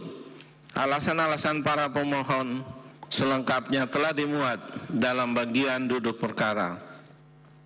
1. Bahwa menurut para pemohon terdapat perbedaan antara permohonan akuo dengan putusan Mahkamah Konstitusi nomor 141 dan seterusnya 2003 dengan adanya dasar pengujian, alasan pengujian dan petitum yang berbeda, sehingga menurut para pemohon permohonan akuo tidaklah nebis in idem. 2, 3, angka 4 dianggap dibacakan, bahwa menurut para pemohon pasal 24C ayat 5 UUD 1945 menyatakan secara tegas bahwa hakim konstitusi haruslah memiliki integritas dan kepribadian yang tidak tercela, adil serta negarawan yang menguasai konstitusi dan ketatanegaraan. Namun menurut para pemohon, Hakim Konstitusi Anwar Usman pada saat dirinya mengadili perkara nomor 90 dan seterusnya 2023 tidak melaksanakan pasal 17 Undang-Undang 48 2009 untuk mengundurkan diri dari perkara tersebut. bahwa berdasarkan uraian dalil-dalil di atas, para pemohon memohon kepada Mahkamah agar menyatakan pasal 169 huruf Q Undang-Undang 7 2017 sepanjang frasa atau pernah garis sedang menduduki jabatan yang dipilih melalui pemilihan umum termasuk pemilihan kepala daerah bertentangan dengan UUD 1945 dan tidak memiliki kekuatan hukum mengikat, sehingga pasal 169 huruf Q Undang-Undang 7 2017 menjadi berbunyi berusia paling rendah 40 tahun. Menimbang bahwa untuk mendukung dan membuktikan dalilnya, para pemohon telah mengajukan alat bukti surat atau tulisan yang diberi tanda bukti P1 sampai dengan bukti P10. Selengkapnya telah dimuat dalam bagian duduk perkara. Menimbang bahwa oleh karena permohonan akuo telah jelas sebagaimana telah dipertimbangkan pula dalam paragraf 3.7 pada pertimbangan hukum permohonan provisi para pemohon, maka Mahkamah berpendapat tidak terdapat urgensi dan relevansi untuk mendengar keterangan pihak-pihak sebagaimana disebutkan dalam pasal 54 Undang-Undang MK. Menimbang bahwa sebelum menilai konstitusionalitas pasal 169 huruf Q Undang-Undang 7 2017 yang dimohonkan pengujian oleh para pemohon, terlebih dahulu Mahkamah akan mempertimbangkan permohonan para pemohon dikaitkan dengan ketentuan pasal 60 ayat 2 Undang-Undang MK dan pasal 78 Peraturan Mahkamah Konstitusi nomor 2 tahun 2021 tentang tata beracara dalam perkara pengujian undang-undang, sehingga terhadap norma akuo dapat diajukan kembali. Pasal 60 Undang-Undang MK dianggap telah dibacakan, pasal 78 PMK 2 2021 dianggap telah dibacakan. Berdasarkan ketentuan tersebut terhadap pasal-pasal yang telah dilakukan pengujian konstitusionalitasnya dan telah diputus oleh Mahkamah, hanya dapat dimohonkan pengujian kembali apabila terdapat dasar pengujian dan atau alasan permohonan yang berbeda. Terkait ilmu tersebut, norma undang-undang yang dimohonkan pengujian dalam permohonan akuo adalah norma pasal 169 huruf Q Undang-Undang 7 2017 yang telah dimaknai oleh Mahkamah melalui putusan Mahkamah Konstitusi nomor 90 dan seterusnya 2023 yang diucapkan dalam sidang pleno terbuka untuk umum pada tanggal 16 Oktober 2023. Adapun permohonan sebelumnya yang menguji inkonstitusionalitas pasal 169 huruf Q Undang-Undang 7 2017 setelah dimaknai oleh putusan Mahkamah Konstitusi nomor 90 dan seterusnya 2023 adalah permohonan nomor 141 dan seterusnya 2023 yang telah diputus oleh Mahkamah dan diucapkan dalam sidang pleno terbuka untuk umum pada tanggal 29 November 2023. Dengan demikian, untuk menilai permohonan akuo memenuhi ketentuan pasal 60 Undang-Undang MK dan pasal 78 PMK 2 2021 atau tidak, Mahkamah perlu menyandingkan permohonan akuo dengan permohonan nomor 141 dan seterusnya 2023. Setelah Mahkamah membaca secara saksama materi permohonan para pemohon dan dibandingkan dengan permohonan nomor 141 dan seterusnya 2023, permohonan para pemohon akuo terdapat dasar pengujian berbeda. Permohonan nomor 141 dan seterusnya 2023 menggunakan dasar pengujian pasal 1 ayat 3, pasal 24 ayat 1 dan pasal 28 di ayat 1 UUD 1945. Sedangkan permohonan para pemohon akuo menggunakan dasar pengujian pasal 1 ayat 3, pasal 24 ayat 1, pasal 24C ayat 5 dan pasal 28 di ayat 1 UUD 1945. Dengan demikian, terdapat dasar pengujian baru dan permohonan akuo, yaitu pasal 24C ayat 5 UUD 1945. Selain adanya dasar pengujian baru, terdapat pula perbedaan petitum permohonan dalam permohonan akuo apabila dibandingkan dengan permohonan nomor 141 dan seterusnya 2023. Petitum pada permohonan 141 nomor 141 dan seterusnya 2023 pada pokoknya adalah memohon pasal 169 huruf Q Undang-Undang 7 2017 sebagaimana telah dimaknai dalam putusan Mahkamah Konstitusi nomor 90 dan seterusnya 2023. Rumusannya menjadi berusia paling rendah 40 tahun atau berpengalaman sebagai kepala daerah pada tingkat provinsi, yaitu gubernur dan atau wakil gubernur. Sedangkan petitum permohonan pada para pemohon akuo pada pokoknya adalah memohon kepada Mahkamah agar rumusan pasal 169 huruf Q Undang-Undang 7 2017 dikembalikan sebagaimana isi pasal sebelum putusan Mahkamah Konstitusi nomor 90 dan seterusnya 2023. Oleh karena itu, dengan adanya dasar pengujian dan petitum yang berbeda tersebut, maka terlepas terbukti atau tidaknya secara substansial permohonan akuo, secara formal permohonan akuo berdasarkan ketentuan pasal 60 Undang-Undang MK dan pasal 78 PMK 2 2021 dapat diajukan kembali. Paragraf 3.12 menimbang bahwa oleh karena permohonan akuo secara formal dapat diajukan kembali, maka setelah Mahkamah membaca secara saksama permohonan para pemohon, memeriksa bukti-bukti yang diajukan para pemohon dan mempertimbangkan argumentasi para pemohon, selanjutnya Mahkamah akan mempertimbangkan pokok permohonan para pemohon. Menimbang bahwa setelah memeriksa secara saksama permohonan para pemohon, menurut Mahkamah, dalil-dalil para pemohon pada pokoknya telah dipertimbangkan oleh Mahkamah dalam putusan Mahkamah nomor 141/2023, sebagaimana telah diucapkan dalam sidang pleno terbuka untuk umum pada tanggal 29 November 2023 dengan uraian sebagai berikut. Bahwa terhadap dalil para pemohon mengenai keberlakuan pasal 169 huruf Q Undang-Undang 7 2017, sebagaimana telah dimaknai dalam putusan Mahkamah Konstitusi nomor 90 tahun 2023 dengan adanya putusan MK, Mahkamah telah mempertimbangkan hal tersebut dalam pertimbangan hukum putusan Mahkamah Konstitusi nomor 141 2023 pada subparagraf 3.13.1 sampai dengan subparagraf 3.13.3 sebagai berikut dianggap telah dibacakan. Bahwa terhadap hal tersebut, setelah Mahkamah mencermati bagian pertimbangan putusan MK nomor 2 2023 halaman 358 yang menyatakan dianggap dibacakan. Dari pertimbangan putusan MK dimaksud telah membuktikan dan menegaskan bahwa MK tidak sedikit pun memberikan penilaian bahwa putusan Mahkamah Konstitusi nomor 90 2023 adalah cacat hukum, tetapi justru menegaskan bahwa putusan dimaksud berlaku secara hukum dan memiliki sifat final dan mengikat. Oleh karena itu, hal ini jika dikaitkan dengan ketentuan pasal 17 ayat 6 Undang-Undang 48 2009, adanya putusan MK pada bagian kesimpulan pada halaman 380 yang menyatakan dianggap dibacakan.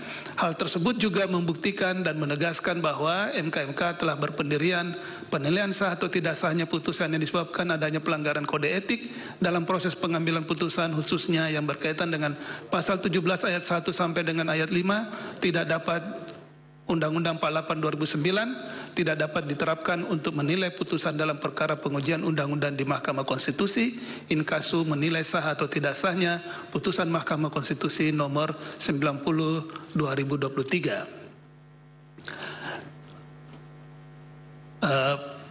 Paragraf 3.13.3 dianggap dibacakan.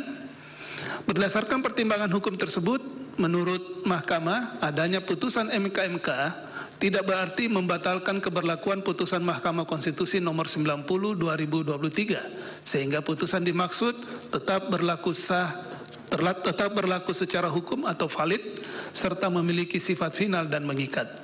Dengan demikian, dalil para pemohon mengenai keberlakuan pasal 169 huruf Q Undang-Undang 7 2017 sebagaimana telah dimaknai dalam putusan Mahkamah Konstitusi nomor 90 2023 yang dikaitkan dengan adanya putusan MK adalah tidak beralasan menurut hukum. Bahwa terhadap dalil para pemohon perihal penafsiran ketentuan pasal 17 ayat 6 dan ayat 7 Undang-Undang 48 2009 untuk diterapkan bagi Mahkamah Konstitusi, hal tersebut pun telah dipertimbangkan oleh Mahkamah dalam pertimbangan hukum putusan Mahkamah Konstitusi nomor 141 2023 pada subparagraf 3.12.3 dianggap dibacakan.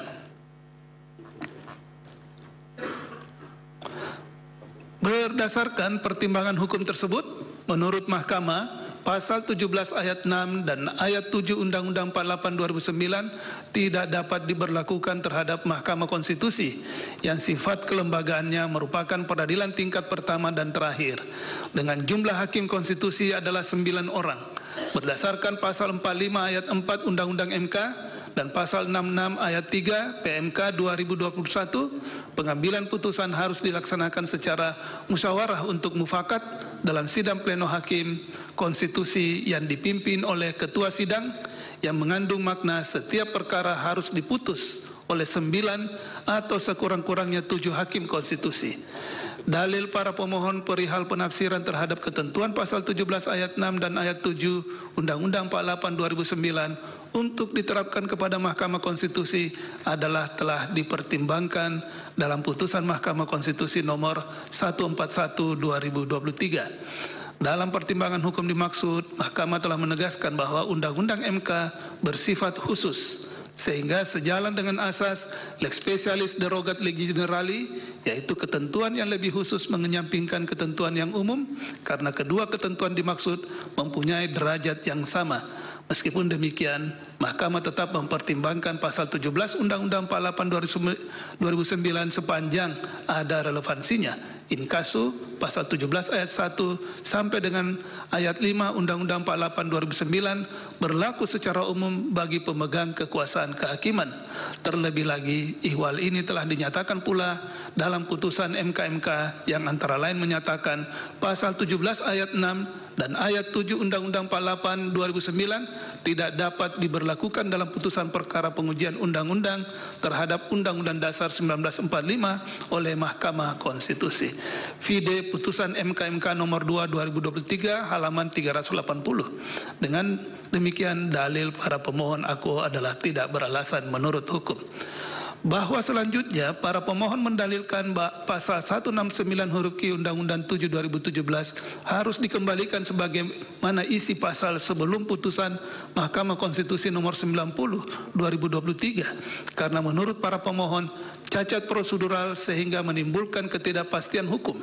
Terhadap dalil para pemohon tersebut, Mahkamah kembali perlu mengutip pertimbangan hukum putusan Mahkamah Konstitusi nomor 141 2023 pada subparagraf 313.3 dan subparagraf 313.4 sebagai berikut dianggap dibacakan.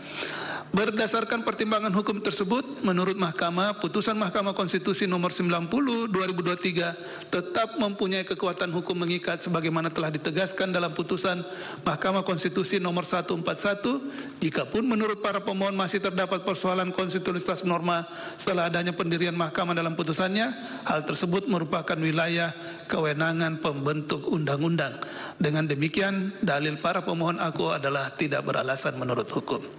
Bahwa terkait dengan dalil permohonan pemohon sebagaimana diuraikan pada angka 5 paragraf 3.8, Mahkamah dalam putusan Mahkamah Konstitusi nomor 141 2023 telah berpendirian perihal konstitusional putusan Mahkamah Konstitusi nomor 90 2023. Sementara itu, berkenaan dengan pelanggaran etik yang didalilkan oleh para pemohon telah dinilai dan diputus oleh MK-MK dalam putusan MK-MK nomor 2 2023 sebagaimana telah dipertimbangkan di atas.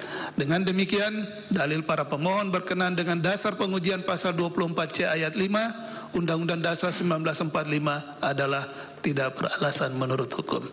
Menimbang bahwa berdasarkan seluruh pertimbangan hukum tersebut di atas, Mahkamah berpendapat ketentuan pasal 169 huruf Q Undang-Undang 7 2017 sebagaimana telah dimaknai dalam putusan Mahkamah Konstitusi nomor 90 2023 tidak bertentangan dengan prinsip negara hukum, tidak bertentangan dengan prinsip kekuasaan kehakiman yang merdeka, tidak bertentangan dengan prinsip integritas dan negarawan, serta tidak bertentangan dengan perlindungan hak atas kepastian hukum yang adil sebagaimana dinyatakan dalam pasal 1 ayat 3, pasal 24 ayat 1, pasal 24C ayat 5, dan pasal 28D ayat 1 Undang-Undang Dasar 1945 sebagaimana yang didalilkan oleh para pemohon.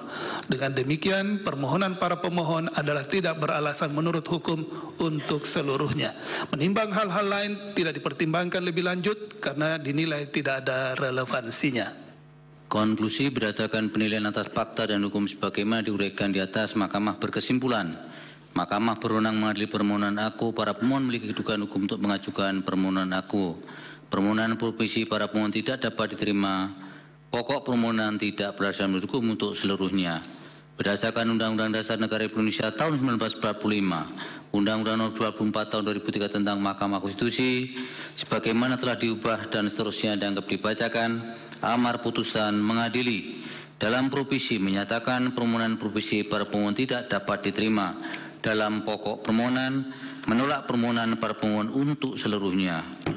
Demikian diputus dalam rapat musyawaratan hakim oleh 8 hakim konstitusi, yaitu Soehartoyo selaku ketua merangkap anggota, Saldi Isra, M. Guntur Hamzah, Wahidudin Adams, Daniel Yusmi Pepoe, Arif Hidayat, Eni Nurbaningsih, dan Ridwan Mansur, masing-masing sebagai hakim sebagai anggota pada hari Senin tanggal 8 bulan Januari tahun 2024 yang diucapkan dalam sidang pleno Mahkamah Konstitusi terbuka untuk umum pada hari Selasa tanggal 16 bulan Januari tahun 2024 selesai diucapkan pukul 15:47 waktu Indonesia Barat oleh 8 hakim tersebut dengan dibantu oleh Jepri Pukununta Tarigan sebagai panitera pengganti serta dihadiri oleh para pemohon atau kuasa hukumnya, Dewan Perwakilan Rakyat atau yang mewakili, dan Presiden atau yang mewakili.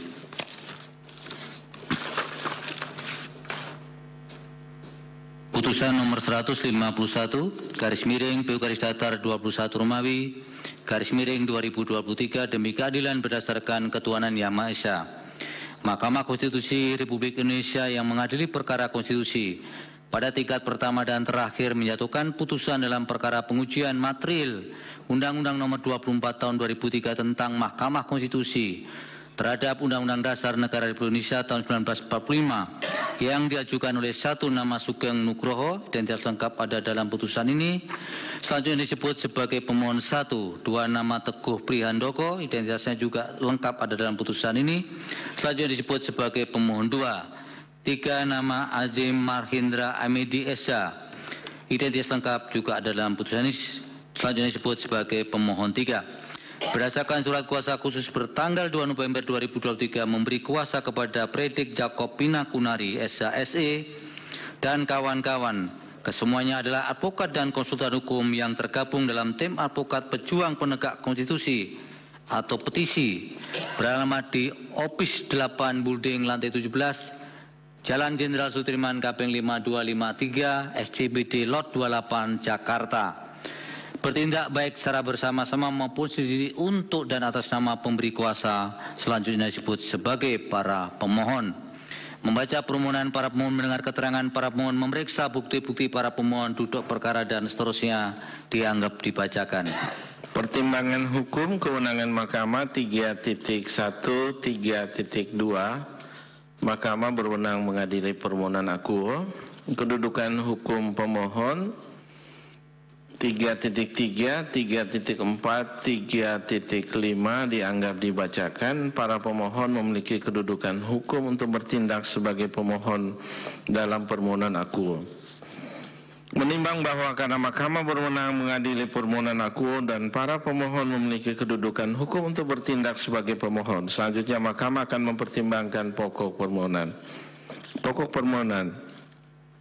Menimbang bahwa para pemohon mendalilkan pasal 10 ayat 1 dan pasal 28 ayat 1 Undang-Undang 24 2003 bertentangan dengan pasal 24 ayat 1 dan pasal 28 di ayat 1 UUD 1945 dengan dalil-dalil sebagaimana selengkapnya telah dimuat dalam bagian duduk perkara yang pada pokoknya sebagai berikut. 1. Bahwa menurut para pemohon berdasarkan putusan Majelis Kehormatan Mahkamah Konstitusi MKMK nomor 2 /MK/MK /L/11/2023, Hakim Konstitusi Anwar Usman memilih untuk bersikap strategis dalam menguntungkan salah satu kerabatnya melalui putusan Mahkamah Konstitusi nomor 90 dan seterusnya 2023. Padahal pada hakikatnya sikap strategis hakim hanya wajar dalam suatu perkara di pengadilan untuk mempertahankan tatanan sistem hukum yang sudah ada atau mencoba untuk secara strategis memenangkan suatu gagasan atau aspirasi dari rakyat. Di samping itu, dengan adanya putusan akuo membuktikan bahwa Hakim Konstitusi Anwar Usman secara sah dan meyakinkan bersalah dalam melakukan pelanggaran kode etik dan perilaku Hakim Konstitusi. Angka 2, angka 3, angka 4, angka 5 dianggap dibacakan. Berdasarkan dalil-dalil di atas, para pemohon memohon kepada Mahkamah yang pada pokoknya sebagai berikut. A. Menyatakan frasa berwenang mengadili pada tingkat pertama dan terakhir yang putusannya bersifat final pada pasal 10 ayat 1 Undang-Undang 24/2023 bertentangan dengan UUD 1945 dan tidak mempunyai kekuatan hukum mengikat sepanjang tidak dimanai. Berwenang mengadili pada tingkat pertama dan terakhir yang putusannya bersifat final sepanjang tidak terdapat pelanggaran etik dan atau kepatutan yang ditetapkan atau diputuskan oleh Majelis Kehormatan Mahkamah Konstitusi atau lembaga apapun yang diberikan wewenang oleh peraturan perundang-undangan. B. Menyatakan pasal 28 ayat 1 Undang-Undang 24/2023 bertentangan dengan UUD 1945 dan tidak mempunyai kekuatan hukum mengikat sepanjang tidak dimanai. Mahkamah Konstitusi memeriksa, mengadili dan memutus dalam sidang pleno Mahkamah Konstitusi dengan 9 orang hakim konstitusi, kecuali dalam keadaan luar biasa dengan 7 orang hakim konstitusi yang dipimpin oleh Ketua Mahkamah Konstitusi dan hakim konstitusi yang mengadili dan memutus dalam sidang pleno sebagaimana dimaksud secara mutlak, tidak memiliki benturan kepentingan termasuk potensi benturan kepentingan dengan perkara yang diperiksa, diadili dan diputuskan. Menimbang bahwa untuk menguatkan dalilnya, para pemohon telah mengajukan alat bukti surat atau tulisan yang diberi tanda bukti P1 sampai dengan bukti P39. Menimbang bahwa oleh karena permohonan aku telah jelas, maka dengan mendasarkan pada pasal 54 Undang-Undang MK, Mahkamah berpendapat tidak terdapat urgensi maupun kebutuhan untuk mendengar keterangan pihak-pihak sebagaimana disebut dalam pasal 54 Undang-Undang MK dimaksud. Menimbang bahwa sebelum mempertimbangkan lebih lanjut dalil permohonan pemohon akuo, Mahkamah terlebih dahulu akan mempertimbangkan permohonan pemohon berkaitan dengan ketentuan pasal 60 ayat 2 dan pasal 78 PMK 2 2021 dan seterusnya dianggap dibacakan. Berdasarkan uraian di atas, terdapat perbedaan dasar pengujian dalam permohonan perkara nomor 105 dan seterusnya 2016 dengan dasar pengujian permohonan akuo. Selain itu terdapat pula perbedaan alasan konstitusional dalam permohonan perkara nomor 105 dan seterusnya 2016 dengan alasan konstitusional permohonan akuo. Oleh karena itu, terlepas secara substansial permohonan para pemohon beralasan menurut hukum atau tidak, berdasarkan ketentuan pasal 60 ayat 2 Undang-Undang MK dan pasal 78 ayat 2 PMK 2021, permohonan akuo dapat diajukan kembali.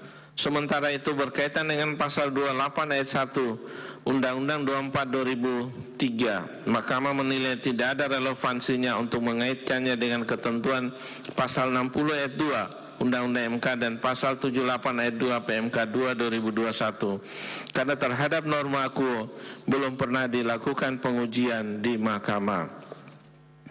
Menimbang bahwa setelah Mahkamah mencermati secara saksama permohonan para pemohon akuo dan memeriksa bukti-bukti yang diajukan para pemohon sebagaimana selengkapnya dimuat bagian duduk perkara, telah ternyata terdapat 2 isu konstitusional yang harus dipertimbangkan oleh Mahkamah, yaitu 1. Apakah rumusan norma pasal 10 ayat 1 Undang-Undang 24 2003 yang tidak memuat frasa sepanjang tidak terdapat pelanggaran etik dan atau kepatutan yang ditetapkan oleh atau diputuskan oleh Majelis Kehormatan Mahkamah Konstitusi atau lembaga apapun yang diberi wewenang oleh peraturan perundang-undangan bertentangan dengan pasal 24 ayat 1 dan pasal 28D ayat 1 UUD 1945. 2.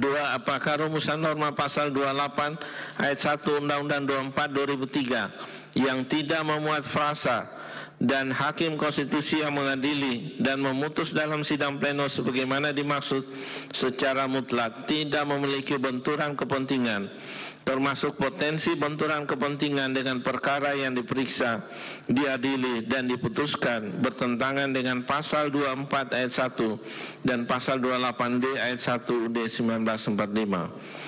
Bahwa terhadap kedua isu konstitusionalitas di atas, Mahkamah mempertimbangkan sebagai berikut. Bahwa berkenaan dengan isu konstitusionalitas pertama sebagaimana pada paragraf 3.11 di atas, setelah Mahkamah mencermati frasa Mahkamah Konstitusi berwenang mengadili pada tingkat pertama dan terakhir yang putusannya bersifat final untuk dan seterusnya, sebagaimana ditentukan dalam norma pasal 10 ayat 1 Undang-Undang 24/2003 telah ternyata juga diatur dalam pasal 29 ayat 1 Undang-Undang nomor 48 tahun 2009 tentang kekuasaan kehakiman.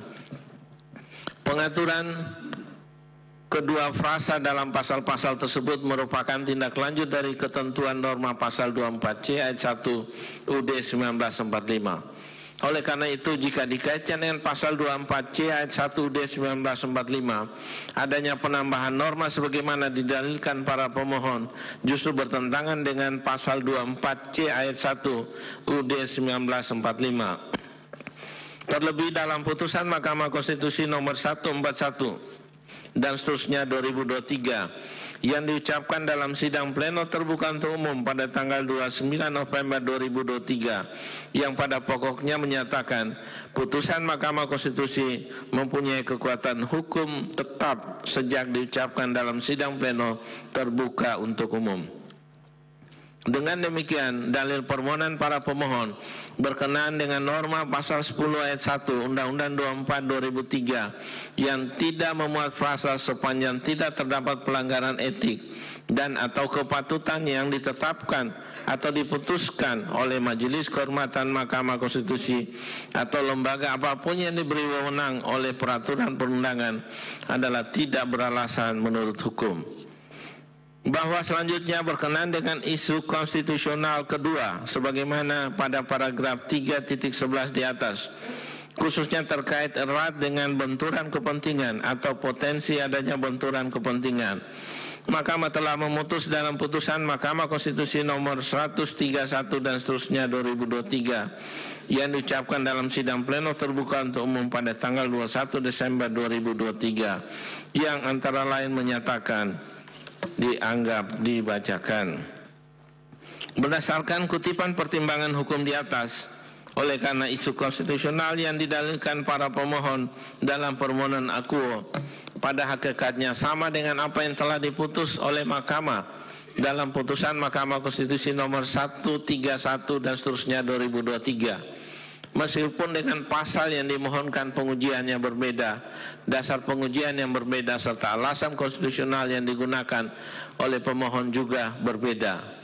Ternyata esensi yang dijadikan alasan permohonan yang diajukan dalam perkara akuo adalah sama dengan perkara terdahulu, yakni mempersoalkan mengenai pemberlakuan ketentuan pasal 17 Undang-Undang 48 2009 khususnya terkait dengan benturan kepentingan maupun potensi benturan kepentingan terhadap suatu perkara yang diperiksa, diadili dan diputuskan oleh Mahkamah Konstitusi. Oleh karena itu, pertimbangan hukum dalam putusan Mahkamah Konstitusi nomor 131 dan seterusnya 2023 mutatis mutandis berlaku untuk menjawab dalil para pemohon dalam permohonan akuo. Dengan demikian, dalil para pemohon berkenaan dengan norma pasal 28 ayat 1 Undang-Undang 24/2003 yang tidak memuat frasa dan hakim konstitusi yang mengadili dan memutus dalam sidang pleno sebagaimana dimaksud secara mutlak tidak memiliki benturan kepentingan, termasuk potensi benturan kepentingan dengan perkara yang diperiksa, diadili dan diputuskan bertentangan dengan pasal 24 ayat 1 dan pasal 28D ayat 1 UUD 1945 adalah tidak beralasan menurut hukum. Menimbang bahwa berdasarkan seluruh uraian pertimbangan hukum di atas, Mahkamah berpendapat norma pasal 10 ayat 1 dan pasal 28 ayat 1 Undang-Undang 24 2003 telah ternyata tidak menimbulkan persoalan yang mencederai kekuasaan kehakiman yang merupakan kekuasaan yang merdeka dalam menegakkan hukum dan keadilan, serta tidak mencerminkan pengakuan, jaminan, perlindungan, kepastian hukum yang adil, serta perlakuan yang sama di hadapan hukum yang dimuat dalam ketentuan pasal 24 ayat 1 dan pasal 28 di ayat 1 UUD 1945 sebagaimana didalilkan oleh para pemohon. Dengan demikian, dalil-dalil permohonan para pemohon adalah tidak beralasan menurut hukum untuk seluruhnya. Menimbang bahwa berkenaan dengan hal-hal lain dalam permohonan para pemohon tidak dipertimbangkan lebih lanjut karena dinilai tidak ada relevansinya. Konklusi berdasarkan penilaian atas fakta dan hukum sebagaimana diuraikan di atas, Mahkamah berkesimpulan, Mahkamah berwenang mengadili permohonan aku, para pemohon memiliki kedudukan hukum untuk mengajukan permohonan aku. Pokok permohonan para pemohon adalah tidak beralasan menurut hukum. Berdasarkan Undang-Undang Dasar Negara Republik Indonesia tahun 1945, Undang-Undang Nomor 24 Tahun 2003 tentang Mahkamah Konstitusi dan seterusnya dianggap dibacakan, amar putusan mengadili menolak permohonan para pemohon untuk seluruhnya. Demikian diputus dalam rapat musyawaratan hakim oleh 8 hakim konstitusi, yaitu Soeharto selaku Ketua merangkap anggota, Saldi Isra, Daniel Yusmik P. Poe, M. Guntur Hamzah, Wahidudin Adams, Arif Hidayat, Edi Nurbaningsih, dan Ridwan Mansur, masing-masing sebagai anggota pada hari Selasa tanggal 9 bulan Januari tahun 2024 yang diucapkan dalam sidang plenum Mahkamah Konstitusi terbuka untuk umum pada hari Selasa tanggal 16 bulan Januari tahun 2024 selesai diucapkan pukul 16:02 waktu Indonesia bagian Barat oleh 8 hakim tersebut dengan dibantu Imade Gede Widya Tanaya Kabinawa sebagai panitera pengganti serta dihadiri oleh para pemohon dan atau kuasanya, Dewan Perwakilan Rakyat atau yang mewakili, Presiden atau yang mewakili. Saudara-saudara, sidang diskorsing untuk sholat sebentar, sholat asar, dan akan dibuka kembali nanti pukul 16:35 menit. Sidang diskorsing. Hadirin dimohon berdiri. Yang Mulia Majelis Hakim Konstitusi meninggalkan ruang persidangan.